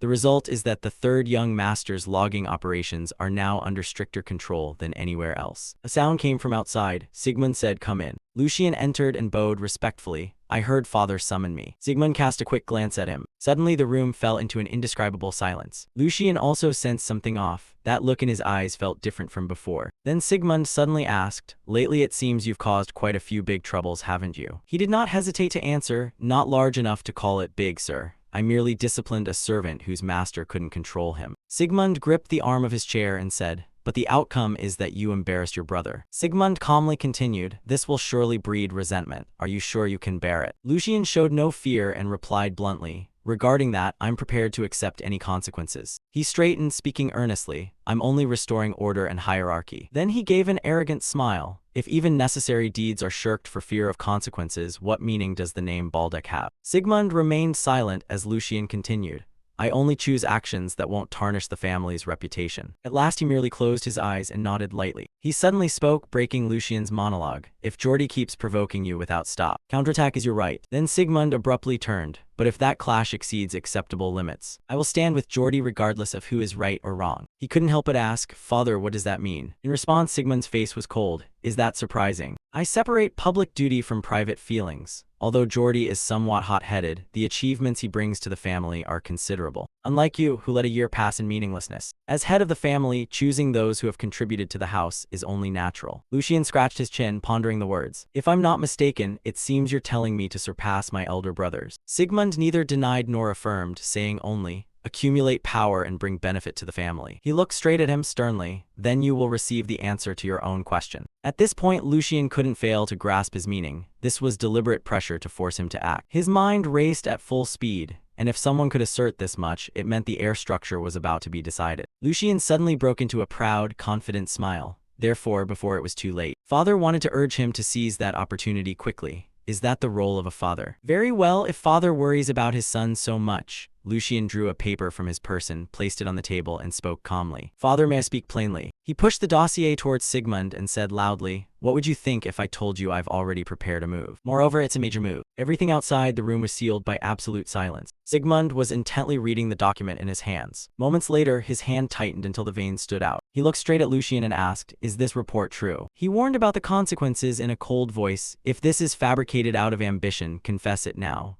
Lucian replied with firm assurance, "It's true, not a shred of falsehood." What he said next made Sigmund fall silent. "I captured an insider who was operating to distribute drugs under the orders of Marquis Logan's family." Lucian spoke to prove himself. "You may inspect him right now." A moment later, a surge of power suddenly released around them. Sigmund spoke in fury. "Berhard, that shameless Marquis." He glared, eyes burning with anger. How dare he defile Baldic territory? Lucian, standing there, could clearly feel the terrifying aura, pressure so suffocating. This was the sword that guarded the Empire, the head of the Baldic family. He swallowed a mouthful of saliva silently. At this rate, he'd be the one in trouble first. Then Lucian spoke to ease the pressure. "Father, may I presumptuously say a few more words?" Sigmund asked coldly. "What is it?" Only then did he voice his concern. "Even if we report this to His Majesty, Marquis Logan's family will surely find a way to evade responsibility. Since all interventions go through the merchant guilds under their control, there will be no formal traces of direct involvement. Moreover, if we investigate further, His Majesty is always wary of disputes between factions, so in the end he will step in to mediate anyway."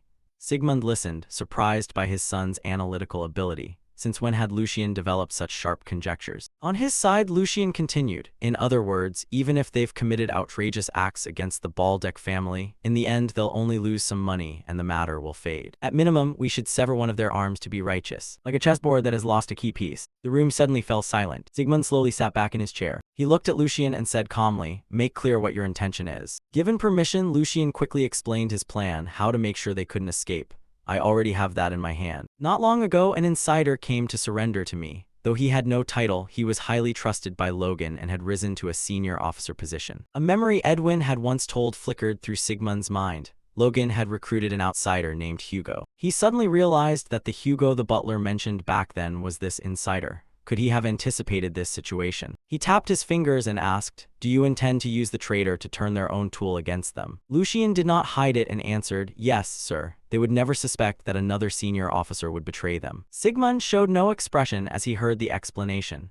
"You've arranged for them to believe the plan is proceeding smoothly, so soon Logan's key operative will be forced to appear in person." Then Sigmund's voice echoed in the room, "This is not an ordinary plan." Facing his surprised look, he calmly pointed out, "However, your plan has a very large flaw." Sigmund, like an all-seeing sovereign, said, "You are betting everything on a single variable, which is that traitor from the slums. Lucien, you must engrave this in your heart. Never walk even half a step alongside someone untrustworthy." Lucien suddenly curled the corner of his mouth in a mysterious smile, and then answered, "It's not that I trust him, but that I bet on his desire." "Desire?" Sigmund asked, puzzled. Lucien explained clearly. "He said he wants to become a knight and be famed across the empire." He repeated what Hugo had told him. He wants to engrave his name in history. Sigmund couldn't resist a sneer. Such words betray obvious vanity. Lucien paid little heed to his tone, but to be a man, that's a dream anyone would crave madly. Lucien's face showed conviction. "I will place my faith in that dream, as I did in my past life." Sigmund propped his chin, reluctantly complimenting, "That reason sounds rather sentimental." He then posed another hypothesis. "If he ruins everything, what will you do?" Lucien steadied himself and gave a satisfactory answer. "If that happens, I will not shirk responsibility. A subordinate's mistake is the leader's responsibility. He staked his very life. Even if I must offer this head as payment, I am willing." Sigmund fell silent after hearing that. The atmosphere in the room eased somewhat. Suddenly, Sigmund spoke without warning. "When your health recovers, go train in the yard." Lucien was taken aback by this turn. "Yes." He looked at his son gently. "I will teach you the heart sword. From this moment, you are also one of the candidates to succeed as head of the family." The vast manor was bathed in clean sunlight. Night gradually fell from all directions. Candles were lit against the pitch-black night. Sigmund was reading a book, with Edwin standing behind him. Edwin bowed and said, "It is utterly shameful, master, that such things occur at the heart of House Baldeck." Sigmund closed the book and cut him off. "Enough." He turned and spoke with an upright expression. "I was the one who ordered you to concentrate on the border issue. I know that alone has drained your strength. That the third son discovered at first was perhaps merely luck. This was a scheme Berhard had poured all his effort into concealing." Edwin stated frankly, his aim was not money or expanding power. Clearly he intended to besmirch your honor. Sigmund was not naive about the plot. He planned to use this as a pretext to make a move before His Majesty. He noted something more important. "What kind of man is Hugo, the one following that boy?" Edwin replied at once. "Outwardly he's known as a thug who runs a gambling den, but in truth he's the leader of a rising organization that terrifies the entire underworld." He reported additional intel. "He doesn't seem like someone who would easily submit under another's command, yet the young master personally sought him out and secured him as a subordinate. The young master's growth truly astonishes me." Those words made Sigmund ponder. Growth indeed. His gaze was hidden in shadow, emotions unclear. He was a man who had made a name for himself in that treacherous, brutal underworld. If he only believed in hollow promises about chasing dreams, he'd long ago have been trampled to death. He had seen Lucien's potential, the image of a lord worthy of risking his life for. The room was so quiet you could hear a pin drop. Sigmund voiced his intention, though it's a bit earlier than planned since he has proven his ability. "I will pave the way for him." Edwin, sensing it, responded calmly, "You mean, starting tomorrow I will pass the family's secret techniques to him?" Edwin couldn't help but praise. "That's a wise decision. Have you chosen who will teach the young master swordsmanship?" Sigmund didn't hide it and said plainly, "I will ask Knight Eisen." Edwin was rather surprised to hear that name. Sigmund's voice drifted into the endless night. "Though it's a pity to trouble his final years of rest, it will surely be a meaningful time for him." The moon outside the manor rose higher and higher. An incredulous voice echoed in the stillness. "Really?" Han, eyes brimming with tears, kept asking, "Are you not joking about what you just said?" He pressed his face close to Lucien to confirm. "Have you truly become an official candidate for succession?" Lucien looked at the man before him resignedly. "How many times must I tell you before you believe? Han, Hugo, do something about this brat. Hugo, hearing the plea, quickly wrapped his arms around Han. He easily hoisted him up and rescued Lucian. Senior, please calm down. Hugo continued calmly, with the young master's qualities, isn't this only natural? Besides, considering the path he will take in the future. He bluntly told Han, a right-hand man like you wavering like this is not acceptable. Han froze midair at those words. What? Seconds later, his face flushed strangely. Am I the right-hand man? Ah. His eyes widened and his mouth couldn't close. Han immediately put on a humble act. Oh my, right-hand man what? Of course I've served the young master the longest, but I still have many shortcomings. And with such an outstanding talent as you hear, Junior, how could I? Hugo didn't continue the praise, remaining humble as always, truly worthy of Senior Han.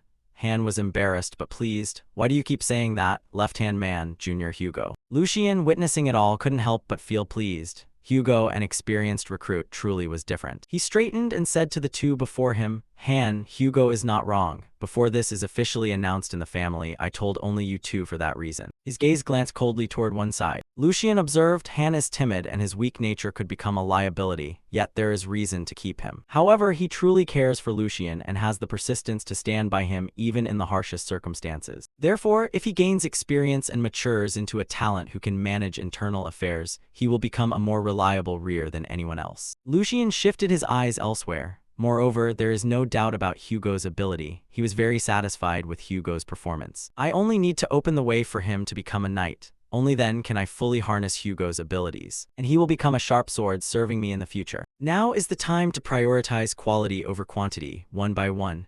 I only need to build a solid foundation for them. Lucian smiled brightly at his two trusted lieutenants. From now on it'll be busy. Han and Hugo both listened intently to his words. The road ahead is a journey I cannot walk alone. Lucian looked at them seriously. It can only be completed with you by my side. Hugo replied respectfully, I will not disappoint you, young master. Meanwhile, Han responded energetically, yes, young master, leave it to us. A new day arrived, sunlight poured down, and the vast space of the manor also served as a training ground. Lucian stood here preparing to train. He took a deep breath and sank into thought. In my previous life, I turned over every corner of the continent searching for one thing. The martial essence of the predecessors, said to elevate the realm of swordcraft. Among them was a realm even higher than superior swordcraft. But after suffering like a dog, what I obtained wasn't the superior swordcraft I longed for. Not even the intermediate swordcraft that only knight captains learn. It was merely a downgraded version for apprentice knights. Even that knowledge wasn't easily accessible without noble blood. Merely getting the chance to learn a swordcraft as a mercenary was like luck falling from the sky. Yet those who were not my rivals learned higher-level swordcrafts and overwhelmed me. Each time I couldn't protect my comrades because of that, I was tormented by a thirst and craving for higher swordcrafts. Lucian's hand clenched slightly in the air. For someone like me, an unexpected opportunity arrived, only passed down to the Baldeck heir candidates and their trusted attendants.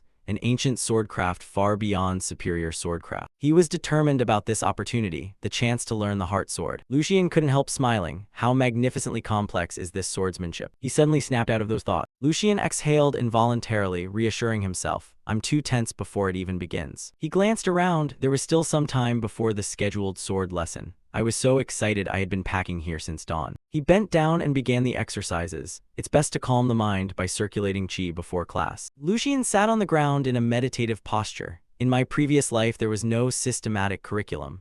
I learned swordsmanship by picking up moves or scraps of knowledge, so I didn't even have anyone to call a master. The corner of his mouth lifted in a satisfied smile. Living a second life really is different. Sunlight covered Lucian, creating a peaceful scene. Everything around him was utterly quiet. Outside, white birds circled in the sky. A figure appeared near the training ground. The person quietly observed Lucian below on the ground. He silently assessed inwardly. Quite a long time has passed, yet the boy hasn't wavered a bit. He recalled a few earlier fragments of memory. Has something triggered this change? I no longer see that frail image of him anymore. Earlier, Sigmund went to see him and made a request. Sir Eisen Breitner, could you become Lucian's swordsmanship teacher? His voice was measured but extremely serious. I thought there was no hope. But on reflection, there are very notable aspects. This would also be a brief amusement for you. Eisen Breitner showed little expression, offering one word of praise. If you say so, then his talent must be uncommon. Sigmund felt that wording was somewhat off. He gently added, it's not so much his talent as his mindset that surprises me. You will understand what I mean when you see him for yourself. And that's why he was present at this training ground. His gaze was like a blade honed thousands of times. Sword Saint Eisen Breitner. Sword Saint, a pinnacle forged by reaching the limit of fortune and completing awakening.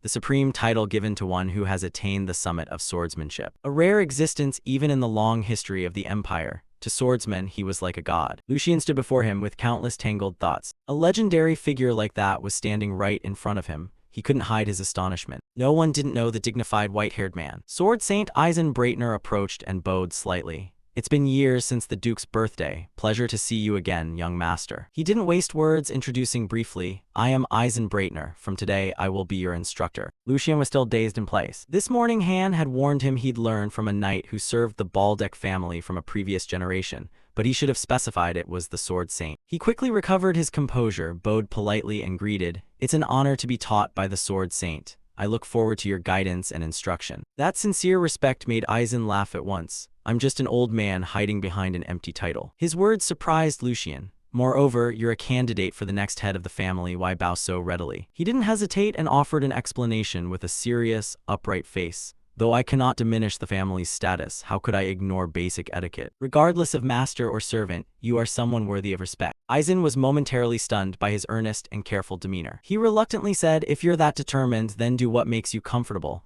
The young master's wish granted, Lucian was overjoyed. Thank you for understanding. He didn't prolong the time either. Then let's begin training right away. Lucian replied excitedly, Yes, I'm ready. Eisen gestured outward. Young master, will start by running laps around the outdoor training ground. Lucian immediately assumed a ready stance. He crouched slightly to gather momentum, looked up excitedly and asked, Do I start right now? Wait, young master, yes, Lucian asked curiously, puzzled. Is something the matter? He gently reminded, Don't you have any questions? Why run? How far must you run? Or what is the purpose behind this? Lucian smiled brightly and gave an unexpected reply. I'm curious, but didn't you ask because it's necessary? There must be a reason you didn't explain. He placed a hand over his chest and declared plainly, As a disciple, one simply follows the master's orders. Eisen quietly formed a firm judgment. That reaction and those eyes were unlike other young masters. This child held a pure reverence for swordsmanship. Now I understand the Duke's meaning. He didn't keep Lucian waiting and answered, Very well, young master. No sooner had he spoken than Lucian shot off like a gust of wind.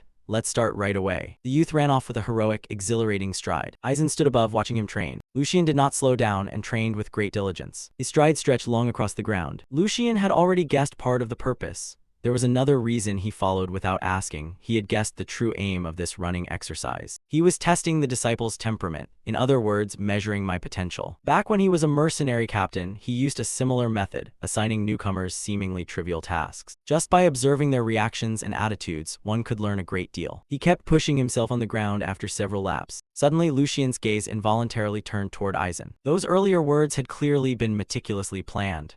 I presented my mindset with a decent answer. So now only one thing remained, perseverance. I'll run until I collapse. An hour later, Lucian wore a bewildered expression as he noticed something was off. He looked at his hands and then his feet in confusion. What's going on? This shouldn't be happening. I've been running my hardest and I don't feel tired at all. The more I run, the lighter my body feels. Lucian couldn't explain these abnormal phenomena. All I did to recover my body was drink a few mass-produced potions. The only exercise was a walk. How could this be? Eisen continued to observe Lucian's training. He had the same questions as the boy. I only told him to run to check general fitness, so I didn't expect much from his stamina. But this was truly absurd. Not a drop of sweat fell. His breathing was calm like a still lake. Even a knight who had trained mana for years would struggle to maintain such composure. At that moment, he suddenly recalled when he first arrived at the training ground, Lucian sitting there in meditation. Could it be? Eisen calmly stepped down into the training area. He stood across Lucian's running path and signaled him to stop. Stop running here, this is enough. Puzzled, Lucian asked, Yes, is something wrong? Eisen then spoke in a serious tone. Are you even using mana? He spoke with an emotionless voice. Young master, let me ask you something. This morning, the way you calmed yourself and regulated your body, was that cultivation of fortune rather than mere meditation? Lucian, not particularly surprised, answered naturally. If you mean what happened inside the indoor training hall, then yes, I was circulating chi as you described. I find nothing better than that method to clear the mind. Eisen, having heard this, was secretly shaken. Indeed, my guess was right. Then he stepped forward and took Lucian's hand. Pardon the breach of etiquette. I want to check your condition. Eisen gently instructed, Don't move even if you feel a bit strange. His hand quickly directed a stream of power to enter within. Threads of energy wove through every vein. Eisen silently felt everything. Immediately after, his eyes widened in astonishment. He didn't know how to express his current emotions. I suspected as much, but I thought he'd only reached the same limit of fortune as I had. However, this was not the end. He had surpassed the realm I attained. In an instant, he felt he had found a path deep within the soul he'd long sought. This child was opening a new path. On the arena floor, Eisen Breitner carefully took Lucian's pulse. After checking, he gently withdrew his hand. Eisen couldn't suppress a tremor, trying to steady himself as he asked, Third young master, how is this possible? Since when? Lucian, not understanding, calmly looked up at him. Aizen seriously announced the result he'd just found. When did you reach the supreme realm of circulating mana? Only then did Lucian panic, unable to believe his ears. The supreme realm, what are you saying? Aizen calmly and with absolute certainty affirmed, I just checked the young master's condition. The purity of your mana is snowy white, without doubt. Based on my knowledge, I can recognize this. Moreover, your body has self-adjusted to push mana efficiency to its extreme. You are in the most perfect state, one might say. He kindly explained everything to Lucian. This is what masters spend a lifetime of grueling training to achieve, and only a few ever touch this realm. He quietly smiled with confidence, very pleased with this body. Although I had vaguely guessed part of it, I didn't expect this body to be so perfect. After this, Lucian made his own decision. Then I no longer need to hide anything. He himself had many questions about his body. He placed his trust in Aizen, the best guide for this. These were questions only someone of the Sword Saint's rank could answer. Lucian no longer hid it and slowly confessed. If you want to know the answer, I began circulating mana about a month ago. His mana channels had already been opened beforehand, which made Aizen even more stunned. He also mentioned other matters. I've heard circulation causes pain and blockages, but I felt none of that. Hearing Lucian's account, he honored him all the more. This truly exceeded his imagination. Even he would have needed decades of hard training to reach this realm. Doubts about the boy arose in Aizen's mind. Perhaps the legends of swordsmen capable of cleaving mountains and stopping rivers were true after all. In the end, he chose to ask bluntly, Third young master, forgive my boldness in asking this. Aizen calmly, without any reserve, continued to ask. The position of heir, do you not intend to give it up? The sky was clear, but the air around them felt suspended. Lucian tensed. Sir Aizen, what do you mean? You want me to give up the position of heir? He groped all over himself looking for flaws. Is there something wrong with my body? For example, will I be in danger if I can't learn swordsmanship or use mana? Realizing his remark had surprised the boy, Aizen gently explained. Quite the opposite. The third young master's body can be called a perfect vessel. Not only can you extract the maximum performance from mana and the body, but you also have the innate talent to ascend to even higher realms. The erudite man offered his assessment. Therefore, I want Lucian to focus on developing one path. In short, if the third young master devotes himself wholeheartedly to the way of the sword, then the next Sword Saint title will surely be within reach. Until now, Lucian could hardly believe his ears. Me, could I possibly reach the rank of Sword Saint? He looked over his body, his heart swelling with joy. He already knew Lucian's body wasn't ordinary, but this exceeded all expectations. Lucian recalled his experiences in his previous life. By luck, he had learned the ancient sword technique Heart Sword, and his journey had been like climbing a perilous peak. He had thought he'd found the path to the realm he once dreamed of, and had seen a guiding light. But in this life, upon reaching what he thought was the final destination, he realized he'd arrived somewhere even farther. Unexpectedly, he could see an even greater summit. But perhaps it wouldn't be so simple. Lucian carefully confirmed, do you mean I have to choose one or the other, that being heir and pursuing the path of the Sword Saint cannot coexist? Aizen nodded in acknowledgement. Exactly so, third young master. But in truth, he could not wait. More precisely, his time was limited. Aizen looked at his rough, wrinkled hands and understood clearly. Although the flow of mana allows me to move at this advanced age, I cannot deny the body's aging any longer. He reached out to Lucian and said sincerely, for me to impart all my skills while still alive, even if you devoted yourself completely to the sword, time would still be too tight. Relying on memories from his previous life, he also knew this was true. If I recall correctly, the Sword Saint will die in 8 years. Yet Lucian remained very hesitant. Deep down, he wanted to accept the Sword Saint's offer and focus solely on swordsmanship. But more than anyone, he had seen through the nature of this world. The chaotic future is not a place where force alone can solve everything. No matter what, this could not be taken lightly. Those who survived that hell emerged legitimately as the rightful holders of power. Lucian clenched his fist. Even though this was the opportunity he'd longed for, in the end he chose to refuse. Sir Aizen, he spoke his desire plainly.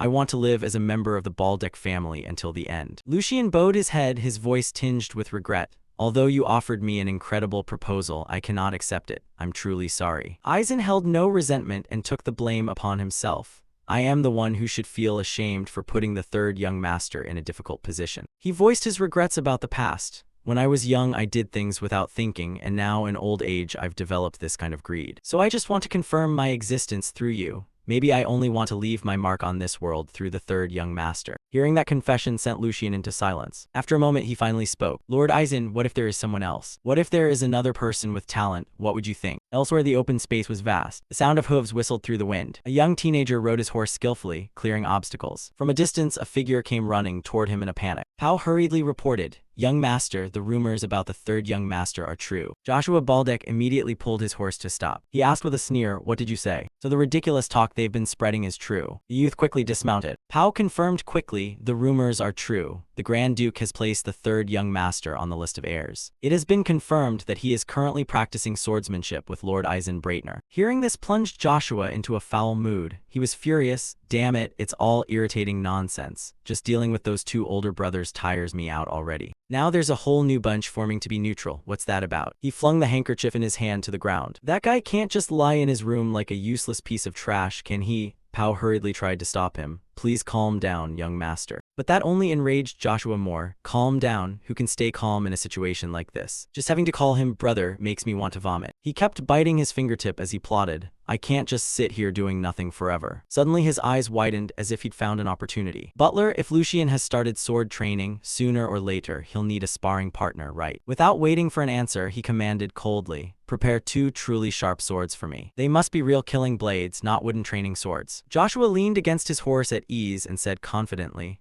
"I just want to give him a little reminder to let him know he hasn't changed at all." Back at the training ground, Lucian seriously asked Eisen, "If there were another talented person, what would you think?" Although it might take considerable time to search here and there, the results would surely be well worth the sweat and tears poured into it, so that the glorious name of the Sword Saint can shine even more brilliantly for another century to come. That would be a genius at the very peak. He carried himself with confidence. Eisen did not answer immediately but pondered. Finally, Eisen spoke gently, feeling guilty as if he had inadvertently burdened the third young master. "It's enough that the young master cares for this old man. Don't trouble yourself with that matter. I only accept your concern, thank you." Third young master Lucian also knew he couldn't persuade him further. Indeed, the person Lucian mentioned seemed not to exist. Even the most skilled knights failed to catch the Sword Saint's eye. "You can't blame them for thinking a novice like me is speaking nonsense when I volunteer to find a disciple for you." However, Lucian did not dismiss the idea. He trusted his own eye for talent. "I assure you, you won't be disappointed, because I myself have met that person." If this Lucian is someone whose talent the Sword Saint would acknowledge, then there must still be people in the world with a natural gift for swordsmanship. Although in the past he had an entirely ordinary body and only learned common lower-tier sword techniques. The image of a young man standing in a storm with a volley of enemy blades materialized. In an instant, Felicia vanished without a trace, yet the surrounding enemies were left gravely wounded. Even with armor to protect them, they could not avoid injury. Felicia quickly resolved everything using pure talent to sweep the battlefield. She was truly a perfect embodiment of the sword. Her straight-backed silhouette turned without softening.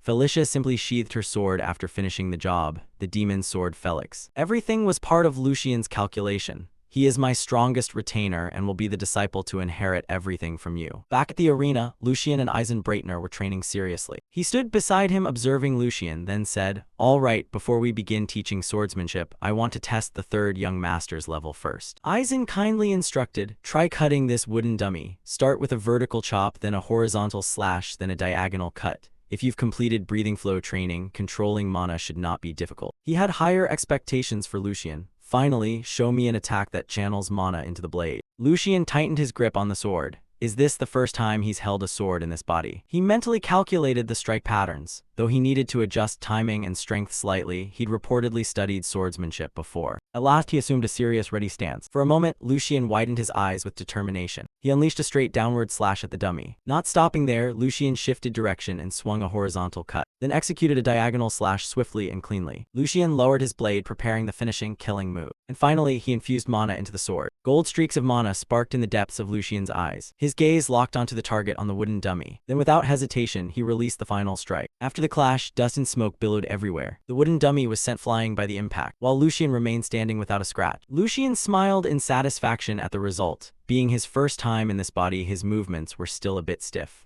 But compared to a complete beginner, this level wasn't bad. He turned to look at Eisen, full of expectation. He remained silent, showing no reaction. At last, Eisen offered his assessment. "Though I had somewhat anticipated the third young master's ability, you have surprised me once again." Contrary to expectation, he bluntly criticized. "In short, it's utterly terrible." Lucian was stunned by that remark. He couldn't believe it and obstinately asked, "Lord Eisen, what do you mean?" At that, Eisen slowly stepped closer. "Exactly what I said, young master." Eisen began the lesson sternly. though I don't know the exact cause. When you swing your sword, you reveal countless bad habits. He had observed Lucian closely. You skip the basics and slash instinctively just to survive day to day. It's exactly like the swordsmanship of mercenaries. Aizen easily pointed out the flaws. You focus only on speed and strength, causing an imbalance between your body and mana.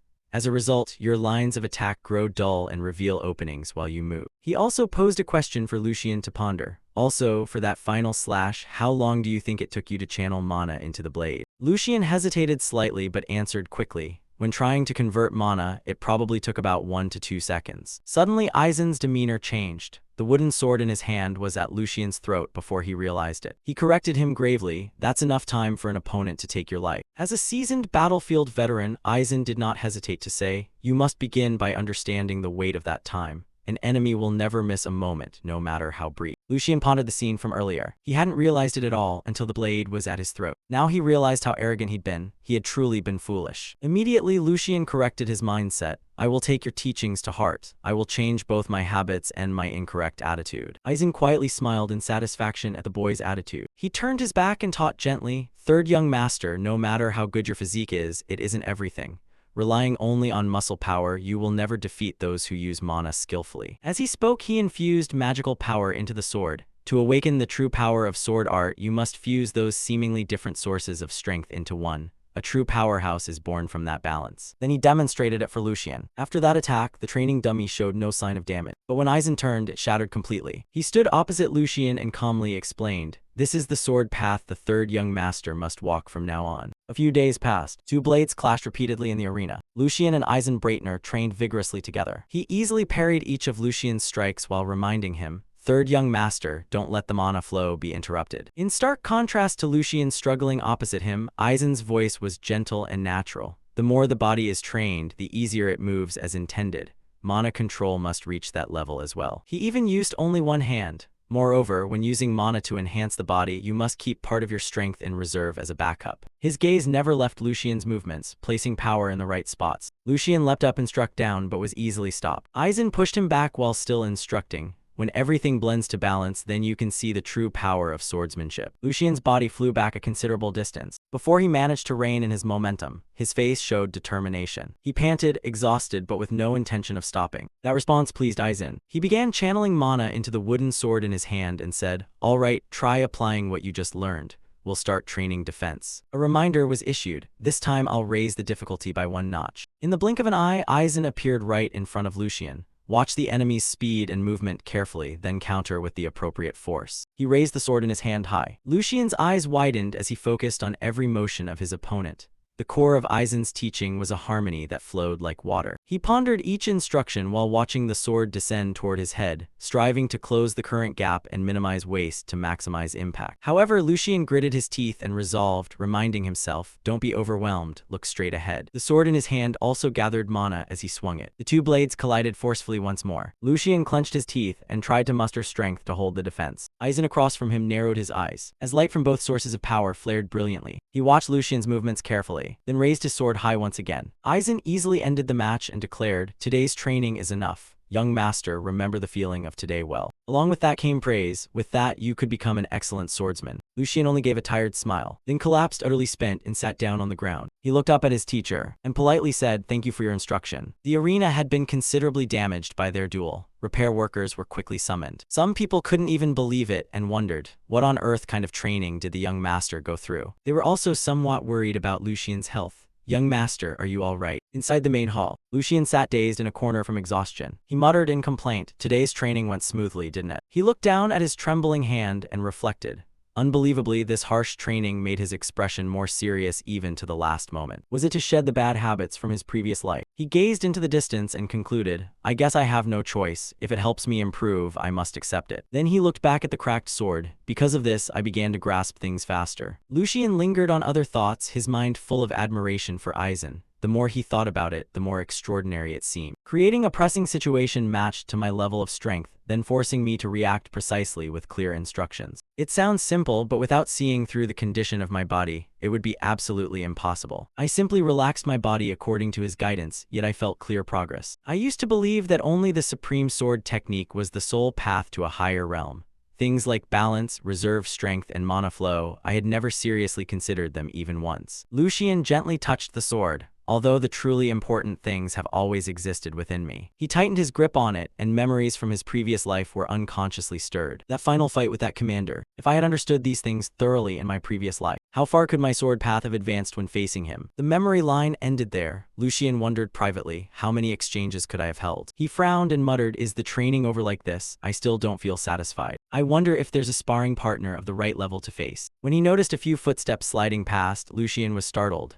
Wait a moment. Joshua's figure struck his eyes. Master, are you well? Joshua greeted with an eager smile. Disciple Joshua salutes you. Aizen replied calmly, it's a pleasure to see the fourth young master. What wind blew you here? Then he declined, this is the third young master's training time now. If you have something for this old man, please come back later. However, Joshua hurriedly shook his head. No need for that. He spoke with a provocative tone. Now that third brother has stepped out and started training as the younger brother who trained earlier, I just want to help temper him a bit. He made the offer. Third brother Lucian, what do you think? Lucian's hand tightened around his sword. The smile on his face gradually lost its warmth. A perfect sparring opponent had just presented himself at the door. Everyone present fell silent, until Aizen Breitner's voice rang out. Fourth young master, what are you saying? You intend to help train the third young master? Joshua only sneered and explained. Doesn't one need real combat to apply mana operation in practice? I want to be his opponent. He glanced at Lucian and murmured, as you know, master, given our current schedules, we brothers have very little time to interact. If not now, it will be hard to find the chance. Joshua's voice was full of sincerity. That's why I took the liberty of coming. Please allow it. Lucian on the side slowly stood up. In his heart, he thought, truly, the lineage of this family is bested by their silver tongues. What helped train? A contemptuous smile appeared on his face. Not only did he show up uninvited here, but he also brought a real sword in front of a brother who hasn't even been formally taught for a week. With just that, Lucian understood immediately. His intentions were so obvious they looked innocent.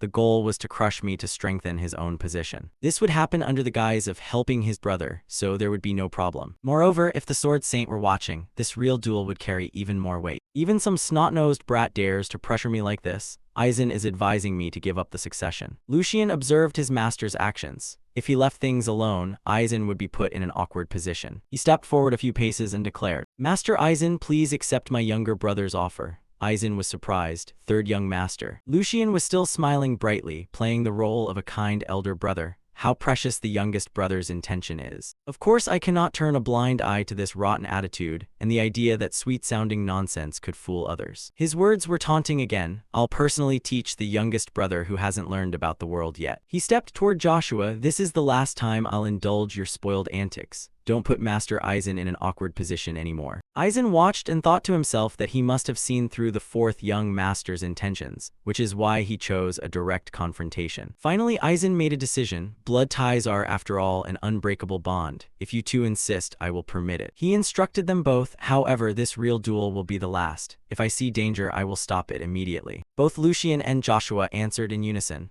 We will remember that. Lucian turned to Joshua, placed a hand on his head, and spoke gently. Let's make this a truly great spar, little brother. Joshua trembled with anger but forced a strained smile. The arena was quickly prepared. Aizen acted as referee and calmly explained the rules. This is not a fight to harm one another, but a real bout to test what you have learned. He instructed thoroughly. The third young master must enter the match with a learning mindset, for this is his first real bout. The fourth young master must take responsibility as the one who has held a sword earlier. Both must fight in a way that does not bring shame to the Baldeck family name. The hands of both opponents rested on the pommels. If you're ready, draw your swords as a signal. Both drew their swords and took stances, ready to attack. Joshua thought to himself, Lucian Baldeck, since when did he start acting like an older brother? His anger kept rising, always calling me little brother, he's just acting up because he was born a bit earlier. Joshua made up his mind. Fine, let's see if he still dares to mouth off by the end of this match. His eyes rolled white. This isn't about who was born first, but who is truly superior. Joshua's expression did not escape Lucian's notice.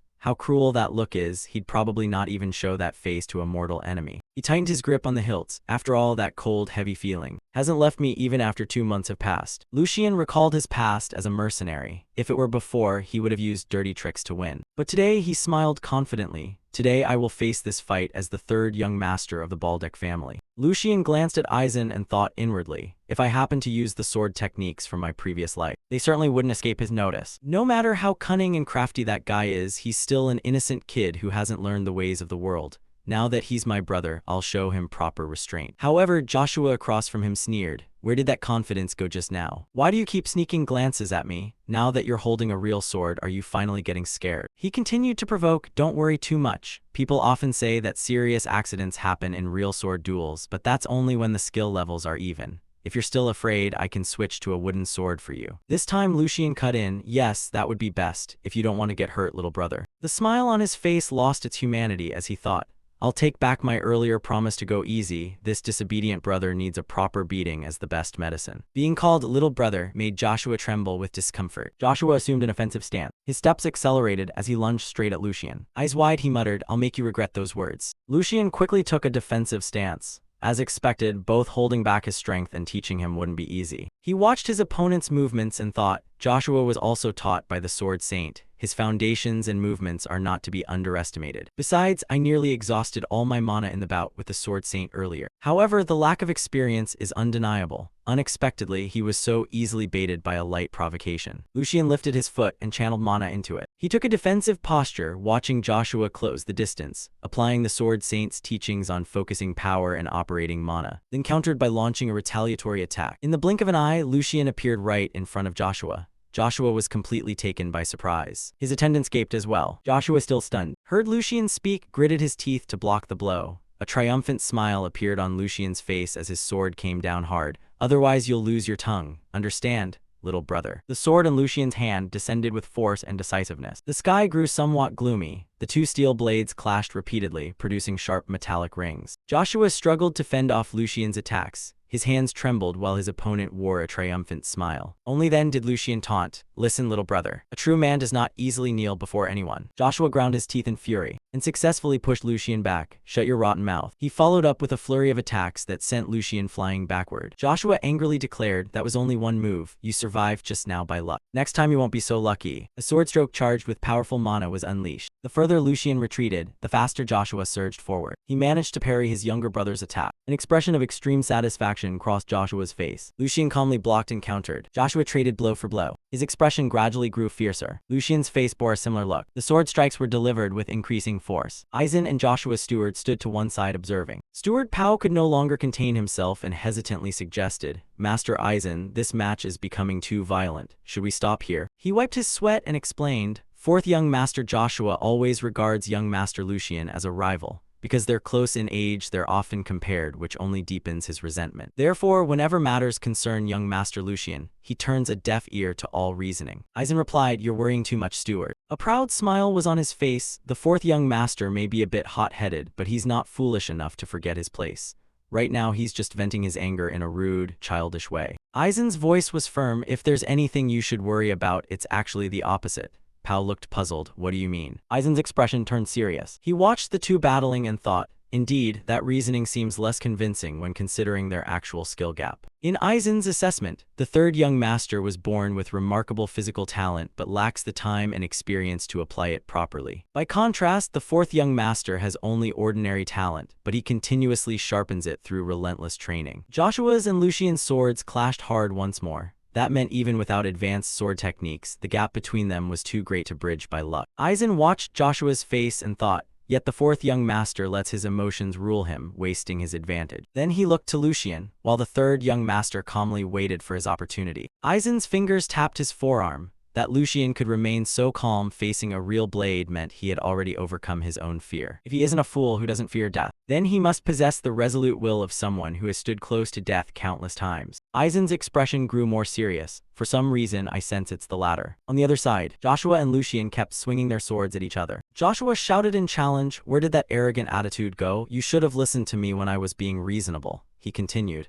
If you begged me to stand down, I might even agree. Lucian parried while thinking, this kid, does he really enjoy this so much? His arm began to tremble. He must be thrilled at the thought of crushing his own older brother, right? As he fought, Lucian calculated, I initially planned to end this with a single strike. No enemy is easier to deal with than one who falls for provocation. The only mistake was that Joshua was better than I expected. And I don't have enough mana to kill him with one blow. Right now, I don't even have enough mana to enhance my body. Finally, he made a plan. I'll go all out on the next clash. No sooner thought than done. Lucian swung his sword forward with full force. Joshua's eyes widened, utterly astonished at the move. Lucian's sword suddenly felt much heavier. Does he still have that much strength? However, Joshua quickly reassured himself when he saw Lucian's fatigue. No, given his appearance, that's impossible. He sneered, he's just exhausting his last remaining strength for a final struggle. Joshua raised his sword high and declared, I'll end this foolish match right now. He brought the blade down with force. Lucian on the other side showed no sign of movement. However, his gaze had changed and he said, Good, that's exactly what I wanted. Joshua struck the ground hard, dust and debris billowed up. But he only hit empty air. Could he have evaded my full power attack? Joshua looked visibly bewildered. Fine, I can understand that, but if my eyes weren't blurry then. He's smiling right now, definitely. Was all of this planned from the start? Lucian finally spoke with a contemptuous expression.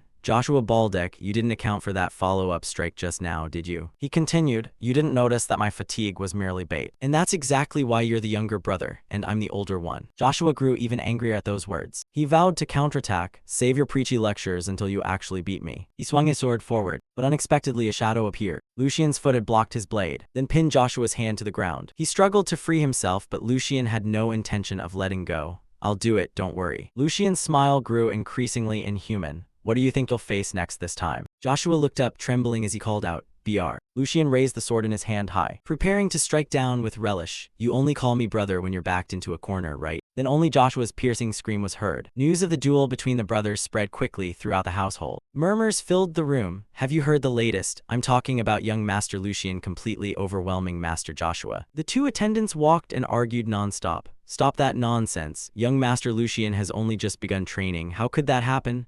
I thought so too at first, but the Sword Saint witnessed the whole thing, I swear. Even the maidservants giggled. I heard the fourth young master showed up very cocky, but left utterly humiliated. I even heard he cried in the end. Of course, there was a reason the story spread so fast, and also a reason it got embellished along the way. They cheered when they saw Hugo. Hugo, you're just in time. Please tell us everything that happened that day. Elsewhere, Han also appeared. Perfect timing. Han, did the Sword Saint really personally praise young Master Lucian's talent? Hugo rubbed his chin and feigned surprise. The news spread this fast, this should have been kept completely secret. Han proudly continued. When young Master Lucian subdued young Master Joshua, do you know how shocked I was? He even took his brother's sword as a trophy. Perhaps few realized that it had all been orchestrated by Lucian. In the room, a humming song sounded. Lucian stood leisurely by the window and softly sang. He licked his lips and murmured, calculating. The conditions are perfect to stir up some rumors. Then he scoffed to himself, be grateful I decided to stop there, my little brother. He recalled Joshua's miserable expression at that moment. The sword in Lucian's hand was raised high. His face twisted into a wicked grin. So now I'm your brother, am I? A heartrending scream was heard immediately afterward. Joshua went pale and repeatedly begged, I was wrong, brother Lucian, please spare me. Lucian remained silent and cold on his side. However, his sword struck the ground instead of Joshua's body. The blow was so forceful that Joshua's sword snapped in two. Only then did Lucian speak. Joshua, never think of pulling a stunt like this again. If you do, things will get worse. A threatening smile crossed his face. Know when to stay out of trouble and start acting your age. He continued in a friendly tone, if you've heard me clearly, you'd better take it to heart. Lucian glanced elsewhere, thinking to himself, that should quiet my troublesome brothers for a while. Now that matters at home are settled. What Lucian was looking at was a sheet of paper. He murmured to himself, is it time to start dealing with the Logan family? Elsewhere, Sigmund's expression grew cold as he spoke, questioning. I assume this is the confidential report Hugo sent you. Lucian across from him bowed seriously and reported, yes, father. He pointed out the contents of the paper. In 3 days at Vestra, I've arranged a meeting with representatives of the Logan family. Hearing this, Sigmund asked, Vestra. His hand tapped the table in rhythm. Absurd. He remarked, although that place is nearly abandoned, it sits right next to our territory. Lucian replied calmly, yes, they surely chose it thinking you wouldn't pay attention. Sigmund's face grew contemplative, indeed a blind spot. He turned to him and asked, so why did you decide to bring this to my attention? I thought I had given you full authority to handle this. That remark surprised Lucian slightly. Lucian honestly stated his purpose. I need more power. The words shocked Sigmund. More power. Lucian explained without haste. Just because a prey has been lured into a trap doesn't mean I possess the necessary means to finish it off. Hearing this, Sigmund felt somewhat satisfied. So you came to me, the one who holds those means. He pointed out directly, some may call that a logical decision. Yet despite previous claims about proving yourself, it seems you're trying to ride on my coattails. He continued to question. Do you really think people will acknowledge an achievement that isn't your own? Lucian remained silent and offered no reply to that remark. Sigmund lectured on, a hunter only earns his reputation by bringing down prey through his own effort. If you cannot do it yourself, it's merely a hollow victory. His hand slowly rose and slammed down on the table. I gave you the opportunity and the power to handle this yourself, yet you chose safety over risk. Is this truly all you're capable of? The pressure radiating from Sigmund was immense. Answer me, Lucien. Only then did Lucien reply softly, that is not important. If it's what is necessary to conclude the hunt, then it's the path I will not hesitate to take. His father fell silent, waiting to see how his son would further explain. He kept an impassive expression, unmoved by Sigmund's pressure. If the path you describe is truly that of nobles, then perhaps only those already possessing great power can walk it. While innocents live in fear of a monster and call it brave merely to face it alone, it's ultimately just reckless folly. Even if successful, it would remain a foolish act born of poor judgment, and in the end you will lose people's trust. He concluded, the true meaning of the hunt isn't killing, but what we protect. Lucien added, touching his throat lightly. As long as I can ensure the threat is completely eliminated, why should I care if others see my achievements as incomplete? He offered a candid remark. I don't intend to play the brainless saint either. Lucien's rough hand crushed a few flowers, sending petals scattering into the air. It's just that if the person I hand the credit to proves unable to stand on their own, then it becomes crystal clear who truly deserves to inherit it. At that, Sigmund remained silent. His tone softened somewhat as he spoke. That answer is sufficient. He raised his teacup and replied, to have someone challenge me so directly, I wonder how many years it's been since that happened. I certainly never expected to hear words like that from you. That remark brought a clear excitement to Lucien's face. Sigmund continued, Lucien, if you are a man, you must have absolute faith in the path you've chosen. If you let a few words shake your resolve, you'll never achieve anything. Hearing this, Lucien asked back, was this all just a test? Sigmund did not hesitate to admit, yes, I wanted to see if you would flinch when faced with authority. He elaborated, unless you are lost and still searching for your own truth. Who would follow a leader who cannot even defend his own convictions? Every word has meaning. Don't speak of becoming head of the family, such a person isn't even worthy of the title of a man. Lucien listened and thought to himself, I knew it already. He fully realizes this task exceeds my current abilities. He sighed, to be honest, nothing in this world is simple. At least the discussion seemed to end amicably. Lucien couldn't help but ask, Father, what about support for this campaign? Sigmund calmly laid out a plan. I will provide the means you request. Given the current situation, a large force would attract too much attention. They will likely move in small groups to avoid detection. Upon hearing this, Lucien smiled brightly and accepted the counsel. You're absolutely right, Father. He looked at Lucien and gently asked, so is that truly enough? He continued, I'll send the Black Sage's team with you. That is the real weight of holding this position. It will also be a valuable experience for you. A week passed and the group arrived at the Vestra territory. Lucien surveyed the area and remarked, this place is nothing but a ruined wreck. The city's real condition is even worse than the rumors. I can hardly sense any sign of life in the surrounding area. Hugo replied, although it's fairly close to Kelheim, this place has been completely depleted of resources. Its role as a transportation hub was long since taken by other cities.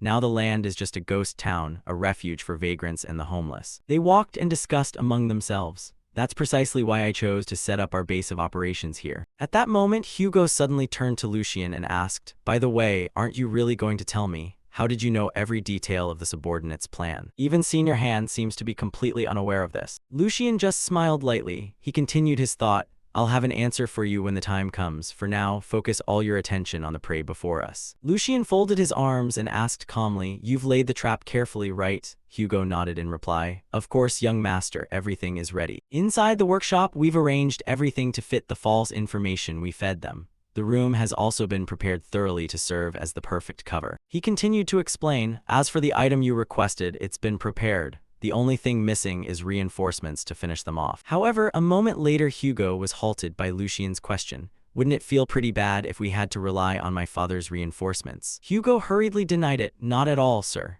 Given the severity of the matter we're facing this time, I fully understand that we cannot afford even the smallest mistake. He looked down at his hands. It's just that I feel very disappointed in my own weakness. If only I had enough strength to handle everything cleanly by myself. Hugo then admitted, I could have made you shine, young master. Lucien placed a hand on his shoulder and replied seriously, Hugo, it's not that I don't understand how you feel. He gently reminded him, but remember, our journey is only beginning. Don't let impatience cloud your judgment and make us stray from the path we've chosen. He added with a teasing tone, besides, you're only 30, there's still a long road ahead.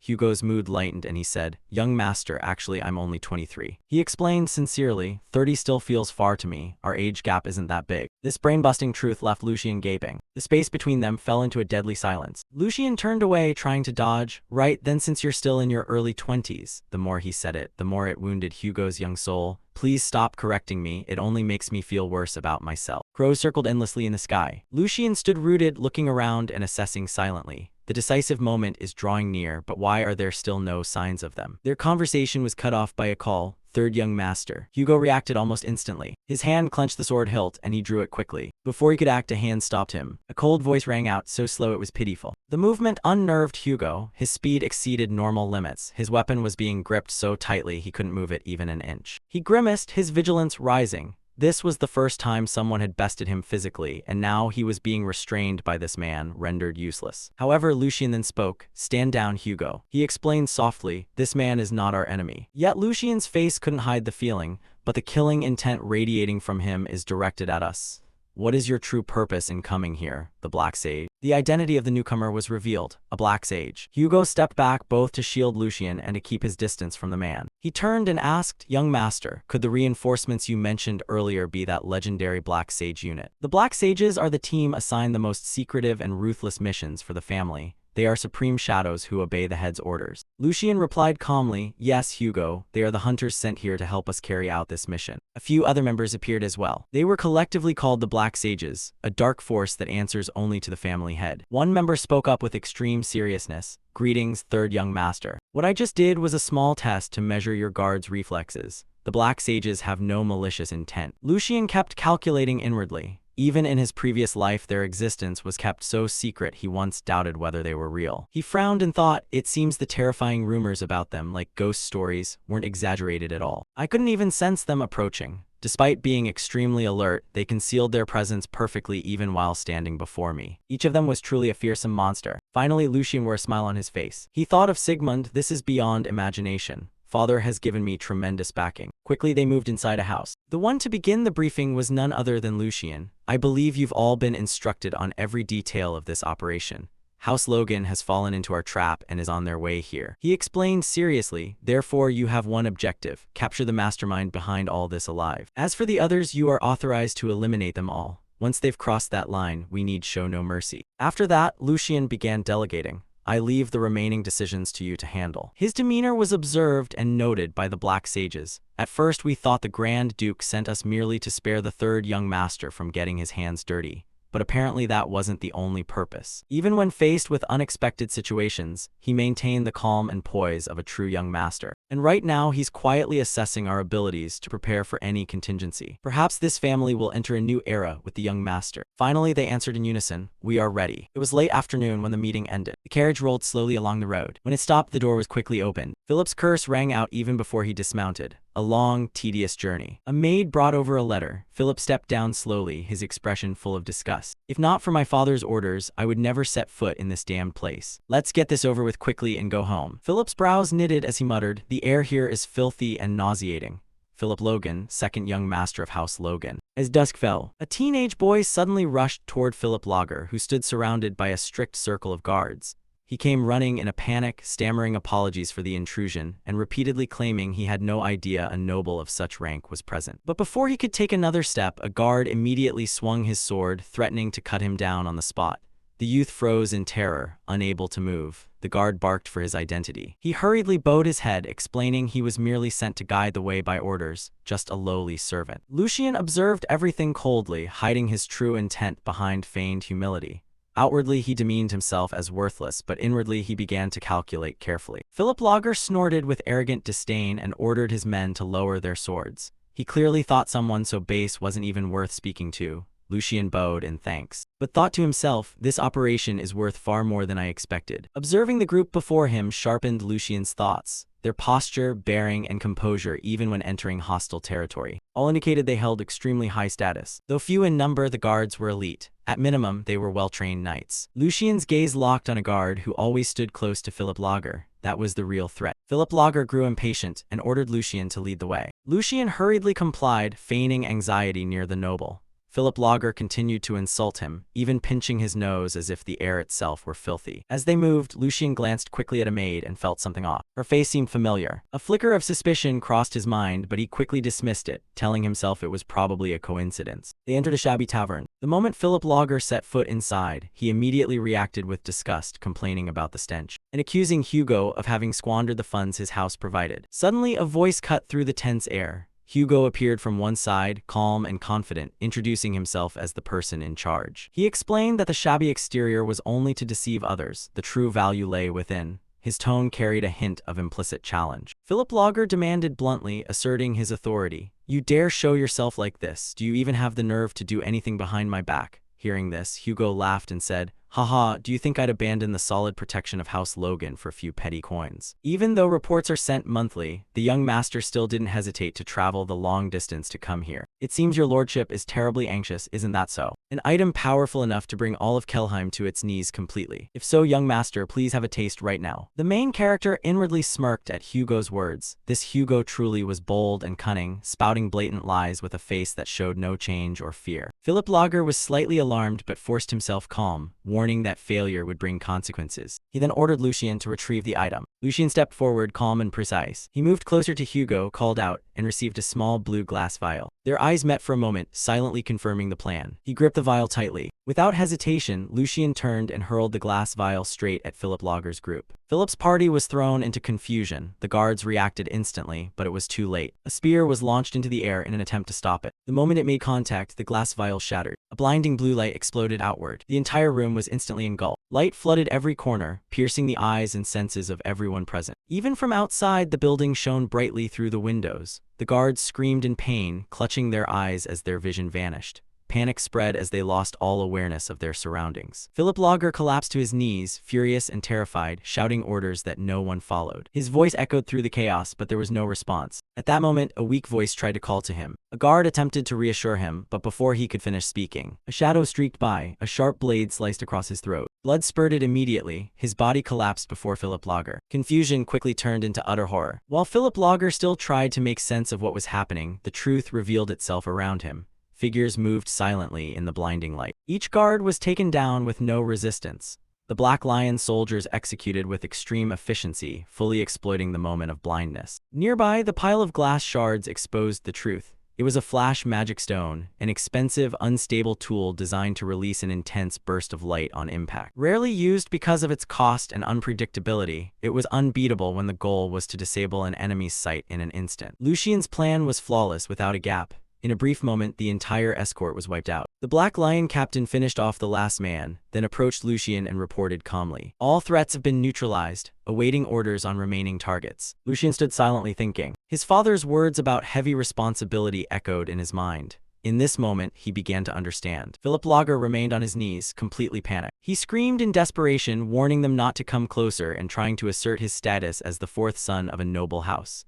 His voice trembled. Authority meant nothing now. A Black Lion soldier stepped forward and declared, "Your fate will be decided by Grand Duke Baldeck. Surrender peacefully." That name struck Philip Lager like a thunderbolt. Fear consumed him instantly. He realized he could not allow himself to be captured. He shouted for the guards outside to protect him, but there was no response. The silence confirmed the worst. They were all dead. Lucien watched calmly and concluded, it was over. In desperation, Philip Lager shouted one last name. The moment Lucien heard it, his expression changed completely. The girl stepped forward. She moved toward the sword that had fallen on the wooden floor. With a precise flick of her foot, she tossed the sword into the air and caught it neatly. Her demeanor changed completely in an instant. Lucien watched intently as recognition dawned. The posture, the timing, the control, everything matched. It was Felicia. Philip Lager staggered forward in utter panic, breathing ragged, completely overtaken by fear. Having lost all sense of dignity, he lunged straight at Felicia as if she were his last hope for survival. He begged her to save him, promising to obey absolutely if she got him out of there. Felicia did not answer. She stood still, partly swallowed by shadow, her face cold and expressionless. The silence made him more frantic. He urged her on, demanding she say something, still clinging to the illusion that protecting him was her purpose. But that belief shattered instantly. Felicia cut him off with a sharp, cold voice, ordering him to shut up if he wanted to live. Her hand tightened on the sword hilt. She stepped forward, completely shifting her attention away from him. her gaze locked onto the Black Lion unit, annoyance clear as she declared, "I have endured your foolishness long enough." A Black Lion soldier snorted at the scene, mocking Philip Lager for hiding behind a woman with no pride. But when his eyes moved to Felicia, his tone changed instantly. He acknowledged her resolve and offered what he called mercy, warning her not to waste her life foolishly. Felicia did not react. Her eyes remained calm, sharp, and unafraid. The soldier immediately realized she had made her decision. He stamped his foot hard and burst forward. Both moved at once, blades swinging in a deadly clash. His blade slashed straight at her face, fast enough to end everything in an instant. But Felicia had read it all, the attack angle, the breathing rhythm, and the intention behind it. At the final moment, she deflected his sword out of her line. Using his momentum to counterattack, she spun and sprang upward. The soldier froze for a heartbeat. A spray of blood arced into the air. Felicia landed neatly, already in a new stance. From afar, Lucien watched every detail closely. Her reaction speed was almost preternatural, her movements strange and entirely unforced. The conclusion formed in his mind immediately. I've seen this style before. Memories from a past life surged up, the image of a swordsman above all others, famed for terrifying power yet hiding beneath a humble guise. The recognition became undeniable. Felicia was the sword phantom, the illegitimate child who left the family and lived under the male identity Felix. Nearby, the Black Lion soldier wiped blood from his face, admitting that if his defense had been a moment slower, his head would have been gone. His arrogance melted, replaced by recognition of her hidden strength. This time he was serious. A surge of black-pink mana erupted from him, enveloping the battlefield with terrifying pressure. Felicia felt it instantly. Sweat ran down her face as she measured the distance between them. This opponent far exceeded her current strength. She could not afford mistakes, and luck was gone. She focused further, sensing another powerful swordsman above, on par with the one before her. And above all, the Black Lion captain, the greatest threat. The conclusion was clear. There was almost no chance of survival. Even so, she did not retreat. If this was the final strike, she would fight without regret. The Black Lion members noticed it too. One showed clear surprise that she remained unshaken. Another pointed out that she was facing murderous intent without hesitation. But Captain Raymond sensed something different, something even he couldn't fully understand. The battlefield air grew increasingly oppressive. They lunged at each other again, vanishing into motion and impact in an instant. Their swords ignited, pink and blue mana collided violently, ready to end everything. Their gazes locked, filled with absolute determination. At the very moment the two blades were about to meet, Lucien stepped in, his voice cut across the battlefield with absolute authority, forcing both to stop. Momentum was broken, and they instinctively stepped back to create distance. Lucien stood between them, his expression cold and controlled, declaring the match over right then. The Black Lion soldier immediately objected, reminding them they had full authority to act and that letting Felicia live would create a dangerous enemy for House Veldeck. Lucien did not flinch. He reminded them who had granted that authority, acknowledged their concerns but calmly dismissed them. Continuing to fight only leads to someone's death. That outcome is unnecessary. Behind him, Felicia paused for a moment. She finally realized his identity, Lucien Veldeck, the third heir of House Veldeck. Lucien stepped forward, looking her directly in the eye. As the one controlling the situation, he decided to resolve it his way. He proposed a duel. If he lost, she could leave safely. If she lost, she must surrender and lay down her sword. Silence fell, no one dared speak. Lucien stood at the center, calm and composed, a faint smile playing at his lips as if everything were unfolding according to plan. Felicia stood still, her brows knitting slightly, confusion evident. A duel with him at this moment sounded absurd. Before she could answer, Philip Logan shouted from behind. Still using others as a shield, his voice trembling with desperation, he ordered Felicia not to hesitate and to accept the offer. Fear stripped him of all dignity, demanding that she prioritize his safety above all else. He even dragged up her past, mocking the hardships she had endured, comparing her to his mother to coerce her through humiliation. Felicia's hand tightened on the sword's hilt. For a moment, his words made her hesitate, but then everything shifted. Lucien stepped in. Philip Lager froze mid-speech, his mind unable to process the pressure from Lucien like a crushing weight. Lucien's expression grew cold. He declared that a man like Philip had no right to speak lightly of those who risked their lives to protect him or Felicia. His gaze was icy, warning him to be silent. If you speak another word, I will silence you myself. Lucien lifted his head and told everyone, from now on, I will take responsibility for this matter. Whatever the outcome, my promise stands and will be honored. He then turned to Felicia, his voice steady and authoritative. I am Lucien Veldeck. I stake my honor on this challenge, Felicia. Take up the sword for yourself. After that, the two prepared their stances. Nearby, the wounded Black Lion soldier watched with worry. He turned to Captain Raymond to ask whether they should really remain on the sidelines. He admitted that although he had held back before, Felicia not only blocked his strike but had injured him. She was clearly lacking formal training, but her instincts, control, and judgment far exceeded expectations. He looked at Lucien with deep concern. With the young master's current ability, I'm afraid it's not enough to face her. He advised the captain to reconsider. Raymond remained composed. He acknowledged that worry but refused to intervene. Instead, he revealed that when Lucien borrowed his sword earlier, he had accurately described what the soldier had experienced. Lucien had comprehended his opponent completely, Felicia's talent, instincts, and eye. Raymond turned back to the battlefield and chose to observe. Whatever Lucien was doing, it was deliberate. The duel officially began as the sun set, long shadows stretching across the ground, creating a highly dramatic atmosphere. Felicia watched Lucien intently. He was completely different from any noble she had ever known. Disguised as a servant, investigating on his own, and now stands before her in a fencing match that seems unnecessary. She couldn't read his true intent, but she quickly reached a conclusion. He was not her match. Still deep down, Felicia quietly acknowledged the opportunity Lucien presented. For someone like her, this moment meant something special.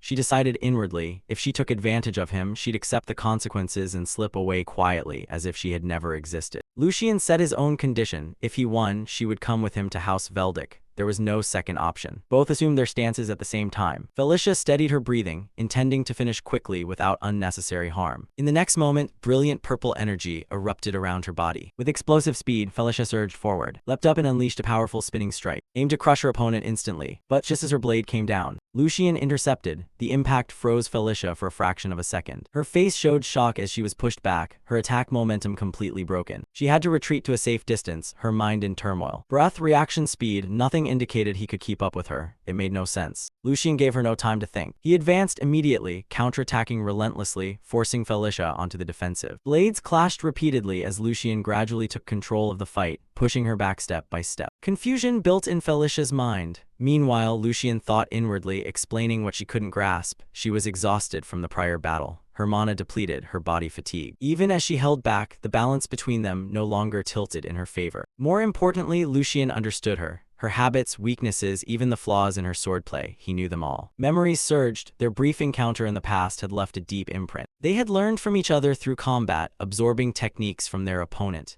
Lucien's body still remembered her every move, every pattern. The intensity of the fight escalated. Blades clashed nonstop until a sharp snap rang out. A sword snapped in two. Shards flew into the air as both froze for a moment. The Black Lion soldiers gaped in astonishment. Behind them, Philip trembled uncontrollably, fear swallowing him. Lucien stepped forwards, though outwardly calm. He knew clearly that brief meeting back then had been enough. She had unwittingly shown him a path, and because of that he survived. Now he stood here thanks to her. The broken sword clattered to the ground. Felicia looked down at the remains of her weapon, her expression frozen in disbelief. Lucien raised the weapon, pointing it straight at her. In a cold, precise voice he thought, "This strike will repay part of the debt I owe you from the past." In a quiet room, a knight and the duke stood talking about Lucien. The duke's gaze was sharp as he asked bluntly, "What kind of person is Lucien really? Does he have the strength to shoulder the Balbec family in the future?" The knight answered without hesitation, "The young master has an unwavering will, nothing can shake it." The answer made the duke start slightly. He admitted his initial expectations had been much lower. He only hoped Lucien wouldn't fall behind. Yet this report showed something far beyond that. The knight carefully asked if he had exaggerated. The duke clarified he had sent them because of an important mission, not because he had decided the succession.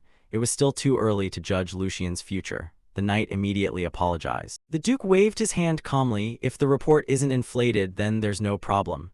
He fell silent for a moment, imagining what Lucien had done to make such a strong impression. After finishing the letter, the duke's expression softened slightly. He placed a hand on the knight's shoulder and said, "At least tonight, I will take time to reward our son's efforts. It has been a long time since we drank together. I just acquired a fine cask of wine, the kind you always like. Come drink with me." The knight smiled but warned, "My lord, you may regret this invitation. One night alone may not be enough to recount everything that happened on the mission." The scene shifted to the next morning. Lucien was on his way back to Kelheim after completing the mission in Bistrat. He sat and pondered the current situation. Right after fighting him, Felicia had collapsed from exhaustion due to overusing her mana. To let her recover, Lucien sent her and the maidservants ahead to the nearest town. As for the arrogant noble who refused to change until the last minute, he made him dig his subordinate's grave with his own hands. Not merely punishment, he wanted the man to understand the weight of a life. Not long after, Lucien heard swearing from behind. The purple-haired man writhed behind, shouting furiously, cursing Hugo as a traitor and vowing revenge. He demanded whether Hugo truly believed he could survive this action. Then he turned his anger on Lucien, demanding to be treated as a proper prisoner of war. He emphasized that he was a son of the Logren house and warned that this treatment could make the two families enemies. Lucien continued walking, glancing back with evident irritation, and reminded him, do you know where we are headed? Kelheim, the center of House Baldeck, even your father would not dare storm in here recklessly. The man immediately fell silent, fear replacing his initial arrogance. When Lucian returned to the domain, the atmosphere erupted. Crowds gathered and cheered loudly. People proclaimed that the third young master had returned after exposing the Logan family's crimes and capturing the culprit. The cheers rang out, the Baldeck Lion. Both Lucian and his group were surprised by the scale of the welcome. Hugo looked around in amazement, not understanding what was happening. Lucian smiled slightly and explained. He had merely sent a letter requesting permission to expose the Logan family's actions, but it seemed the Duke had decided to fully endorse it. Receive this with pride. This is our first great achievement. Hugo was still dazed as he gradually realized the truth. Thus they moved slowly amid the admiring gazes of the people. In the Baldeck Palace, the Duke stood watching from afar. Smiling to the steward, am I getting old? Just because my son demanded a bit, did I organize such a victory parade? The steward smiled and shook his head. What the young master achieved is entirely deserved. He analyzed further, Lucian's letter wasn't merely to elevate his own status. It was a calculated move. Exposing the Logan family publicly demonstrated that House Baldeck still held firm control.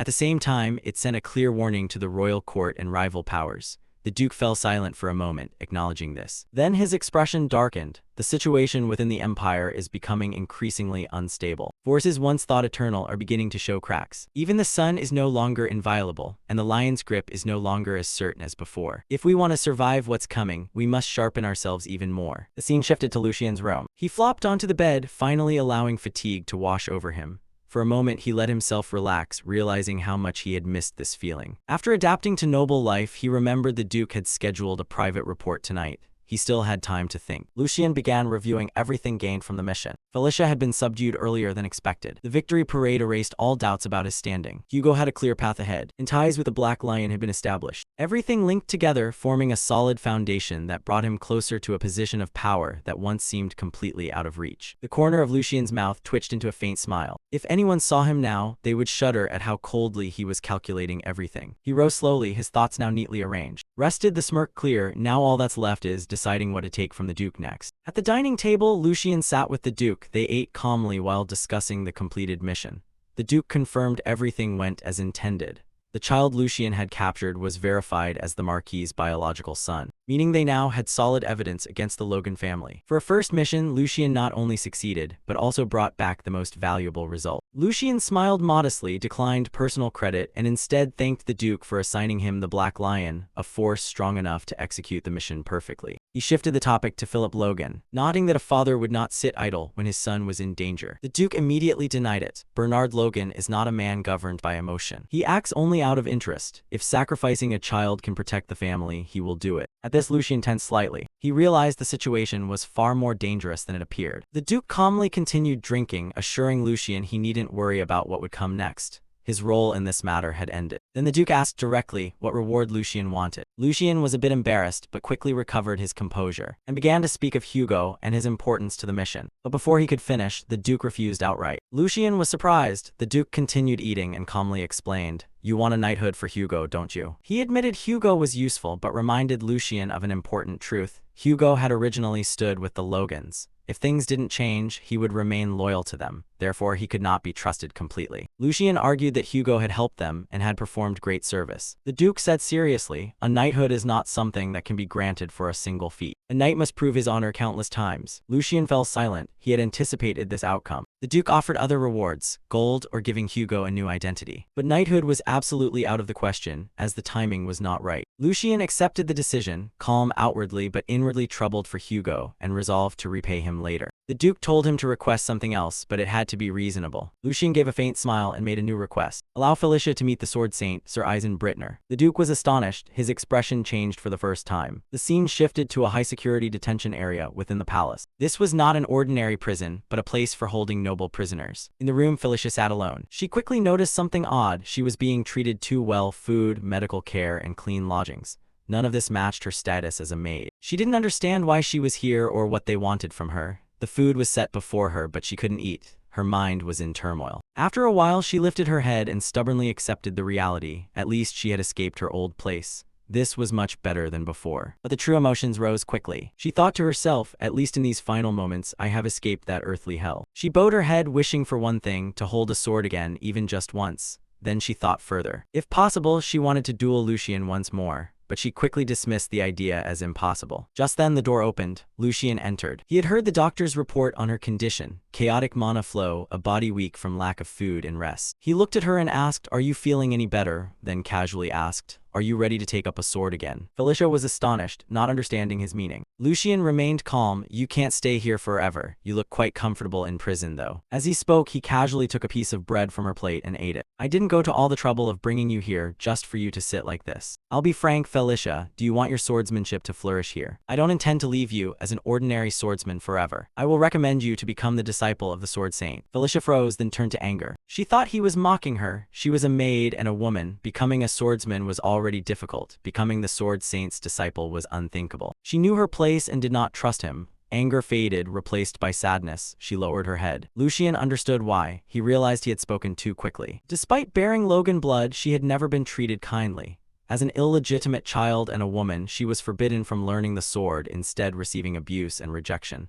That past still constrained her thinking. Lucian stepped back to give her space. "Think it over carefully and decide for yourself." As he turned to leave, he added, "Although I will be leaving soon, remember one thing. Never abandon the sword, because only when she holds a sword is she truly herself." Those words moved Felicia deeply. She sprang to her feet, tears in her eyes, calling out, "Do I really have the right to choose that path? Can I live solely for the sword, without being controlled by anyone?" Lucian stopped, turned to her and said, "If that is truly what you desire, then it is your right." He reached out his hand and promised, "I swear it in my own name." In that moment, Lucian remembered his previous life. The image of sitting beneath a tree with a knight, talking about dreams. Most people wanted only an ordinary life, but Felix was different. He had said, "If I had one wish, I would live only for the sword, no limits, no bonds. That alone would give life meaning." Cut to the training hall. The air in the training hall suddenly grew oppressive as Lucian led the group inside. But he had only taken a few steps when he halted. Someone he hadn't expected at all was standing there, his Duke father, silently observing. Surprise flickered across Lucian's face before he quickly composed himself.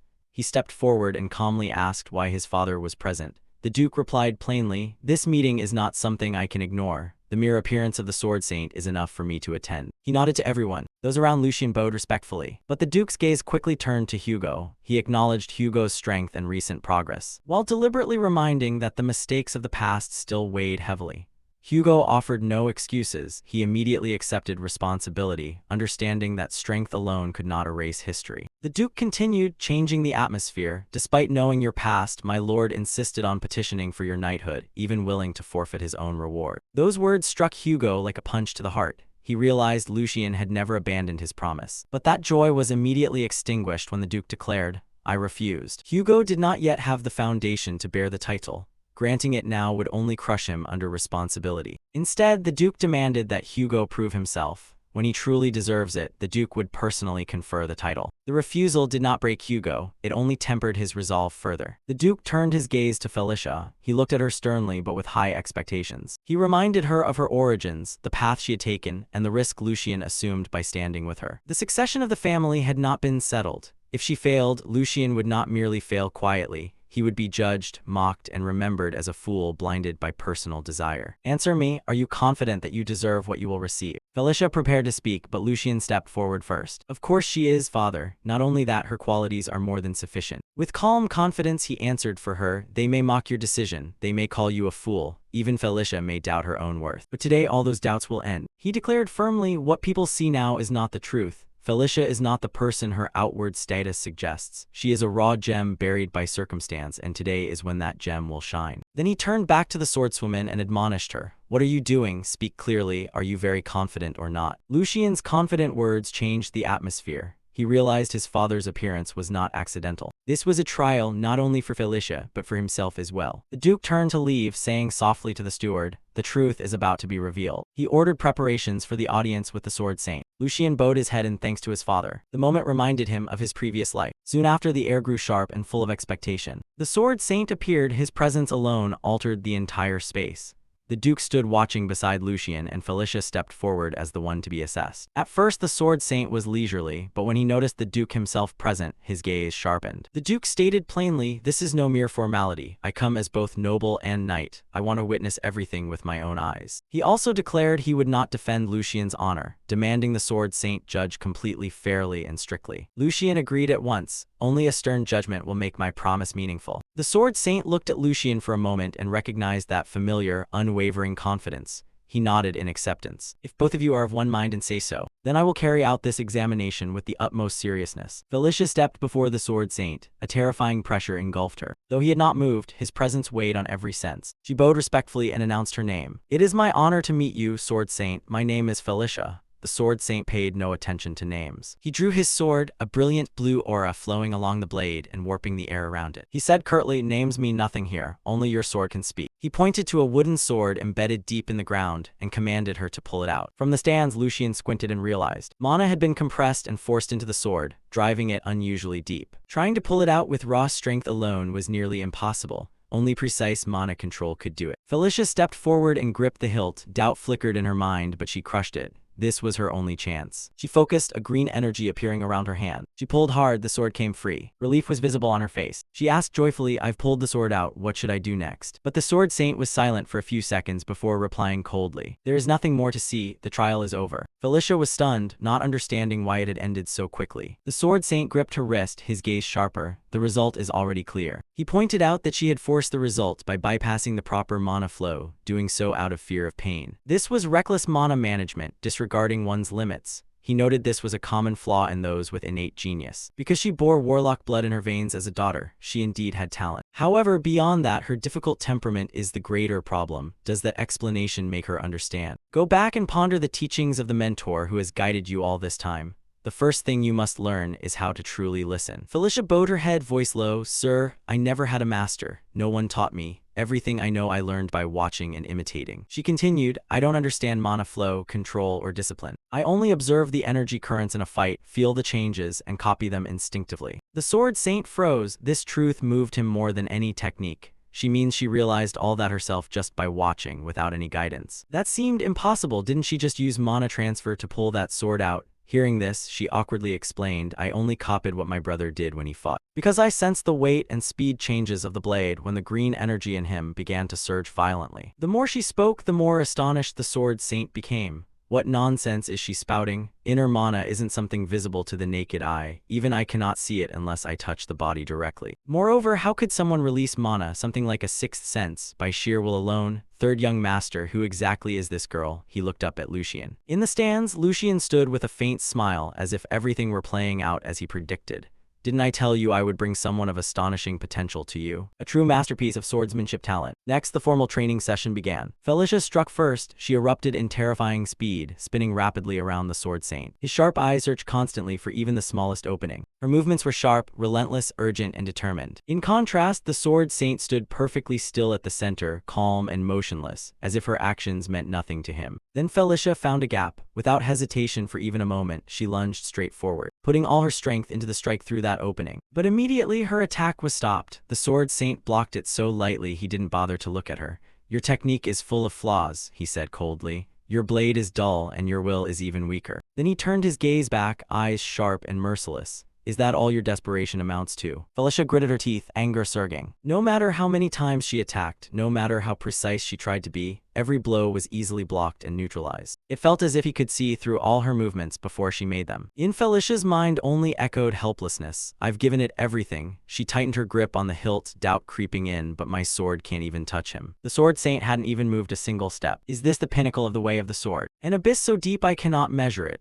The distance between them was overwhelmingly vast, almost suffocating, yet Felicia had no intention of giving up. Her eyes suddenly dropped, locking onto a loose brick at her feet. In that moment, a plan formed. She used it as bait, kicked the brick up to create an opening, and simultaneously moved to attack from behind. She aimed her sword straight at the stone, concentrating all her power into the tip of the blade. The force sent the chunk of floor rock flying like a rocket forward, straight toward the Sword Saint who stood there, towering in place. The quick, erratic movements were entirely instinctive, not orthodox doctrine. Watching this, the Sword Saint spoke, his voice carrying a rare note of interest. A fighting spirit that refuses to yield, even after hitting a wall. Unconventional ideas not constrained by experience. You are not finished yet, Felicia. Her plan succeeded in an instant. Let it all out. He continued, all the resentments you've been holding back until now. Then with a single finger, as if it were a blade, the Sword Saint slashed across the flying brick, cutting it cleanly in two halves, so gentle it was unreal. Still, Felicia did not stop. She surged forward, refusing to retreat, her body moving under terrible pressure. Before her, a massive energy condensed into the shape of a giant lion, fierce and terrifying. Seeing that, her eyes widened in horror. The air seemed to tremble under its weight. Then suddenly, a hand reached for her sword. The unexpected gesture startled Felicia, fear flashing in her chest. Nevertheless, she forced herself to react, gripped her weapon tight, and slashed with everything she had left. At the same time, the sword saint stood motionless, his body radiating overwhelming energy. A faint smile appeared on his lips, as that power erupted outward in all directions like a storm. Then abruptly, everything fell silent. The energy dissipated, the air returned to stillness as if nothing had happened. But the weight of that moment still pressed heavily in the atmosphere. From above, Lucian and the Grand Duke silently witnessed it all. After a while, the Grand Duke spoke, his voice calm but laden with meaning. Lucian, do you know what makes a swordsman truly reliable? He did not wait for an answer and continued. It is the person who has etched into their soul the cost of relentless hard training. A foundation forged through countless tedious repetitions. Experience tempered on the battlefield, where a single mistake means death. The Grand Duke continued, his tone shifting slightly. However, in this world there still exist those who can surpass that mountain of effort in a single leap. Those who shine like the sun. Talent so great it forces the world to bow, like that girl. The camera returned to ground level. Felicia stood there, her sword held firmly in the sword saint's hand. Even though she had poured all her power into the final strike, he held it easily, as if it weighed nothing. From above, the Grand Duke's voice rang down. You made the right decision, Lucian. Lucian looked down, his voice firm. If you had not trusted her, if you had not given her this chance, that light would have long since been extinguished. The world never lacks geniuses, but they remain buried simply because they have no platform to shine upon. Although not a scratch appeared on the sword saint's hand, he now looked at Felicia with completely different eyes. Those eyes were resolute and full of determination. You were born for the way of the sword, no matter what trials you face. She could still see the way of the sword stretching into infinity, surpassing ordinary logic. He relaxed his grip and looked at her. Tell me your name again. His voice was no longer cold but heavy with recognition. Today, you proved your courage with the sword. From now on, no one may doubt your name. Say it with pride. Felicia hesitated for a second, then lowered her voice but kept her resolve. My name is Felicia. She continued, I have no surname from my mother's line, and the Marquis Logan refused to give me theirs. Felicia is the only name I have. The sword saint nodded as if everything had become clear. I understand, so it is. He looked at her with approval. You stood your ground very well. Then with a steady tone, he declared, Felicia Brittner, from today that will be your name. Felicia's eyes widened in shock. I will adopt you as my daughter. I will teach you everything, from swordsmanship to noble etiquette. It will be hard, there will be no easy moment. Are you ready? Without hesitation, Felicia knelt before him. The sword saint placed his hand on her shoulder, his voice dropping with rare sincerity. Felicia, I am a stubborn old man. I judged your character too quickly and spoke too gently. There will be days when my pride and rigid beliefs clash with your free spirit. When that happens, will you dare to convince me with the sword? He smiled faintly. I will also try to accept your sincerity through the blade. Our paths to this point differ, but our hearts both turn toward the way of the sword. So from this moment, let us walk this path together. Felicia Brittner. Rumors always start from those closest at hand. Inside a strange cellar, a person in black and white handed a letter to another and instructed, deliver this to the elders personally. The future of House Delito rests on this, so move it quickly. The person opposite took the letter and asked curiously, Sir, what do you mean by that? The mysterious man explained, I just heard the sword saint has taken an apprentice.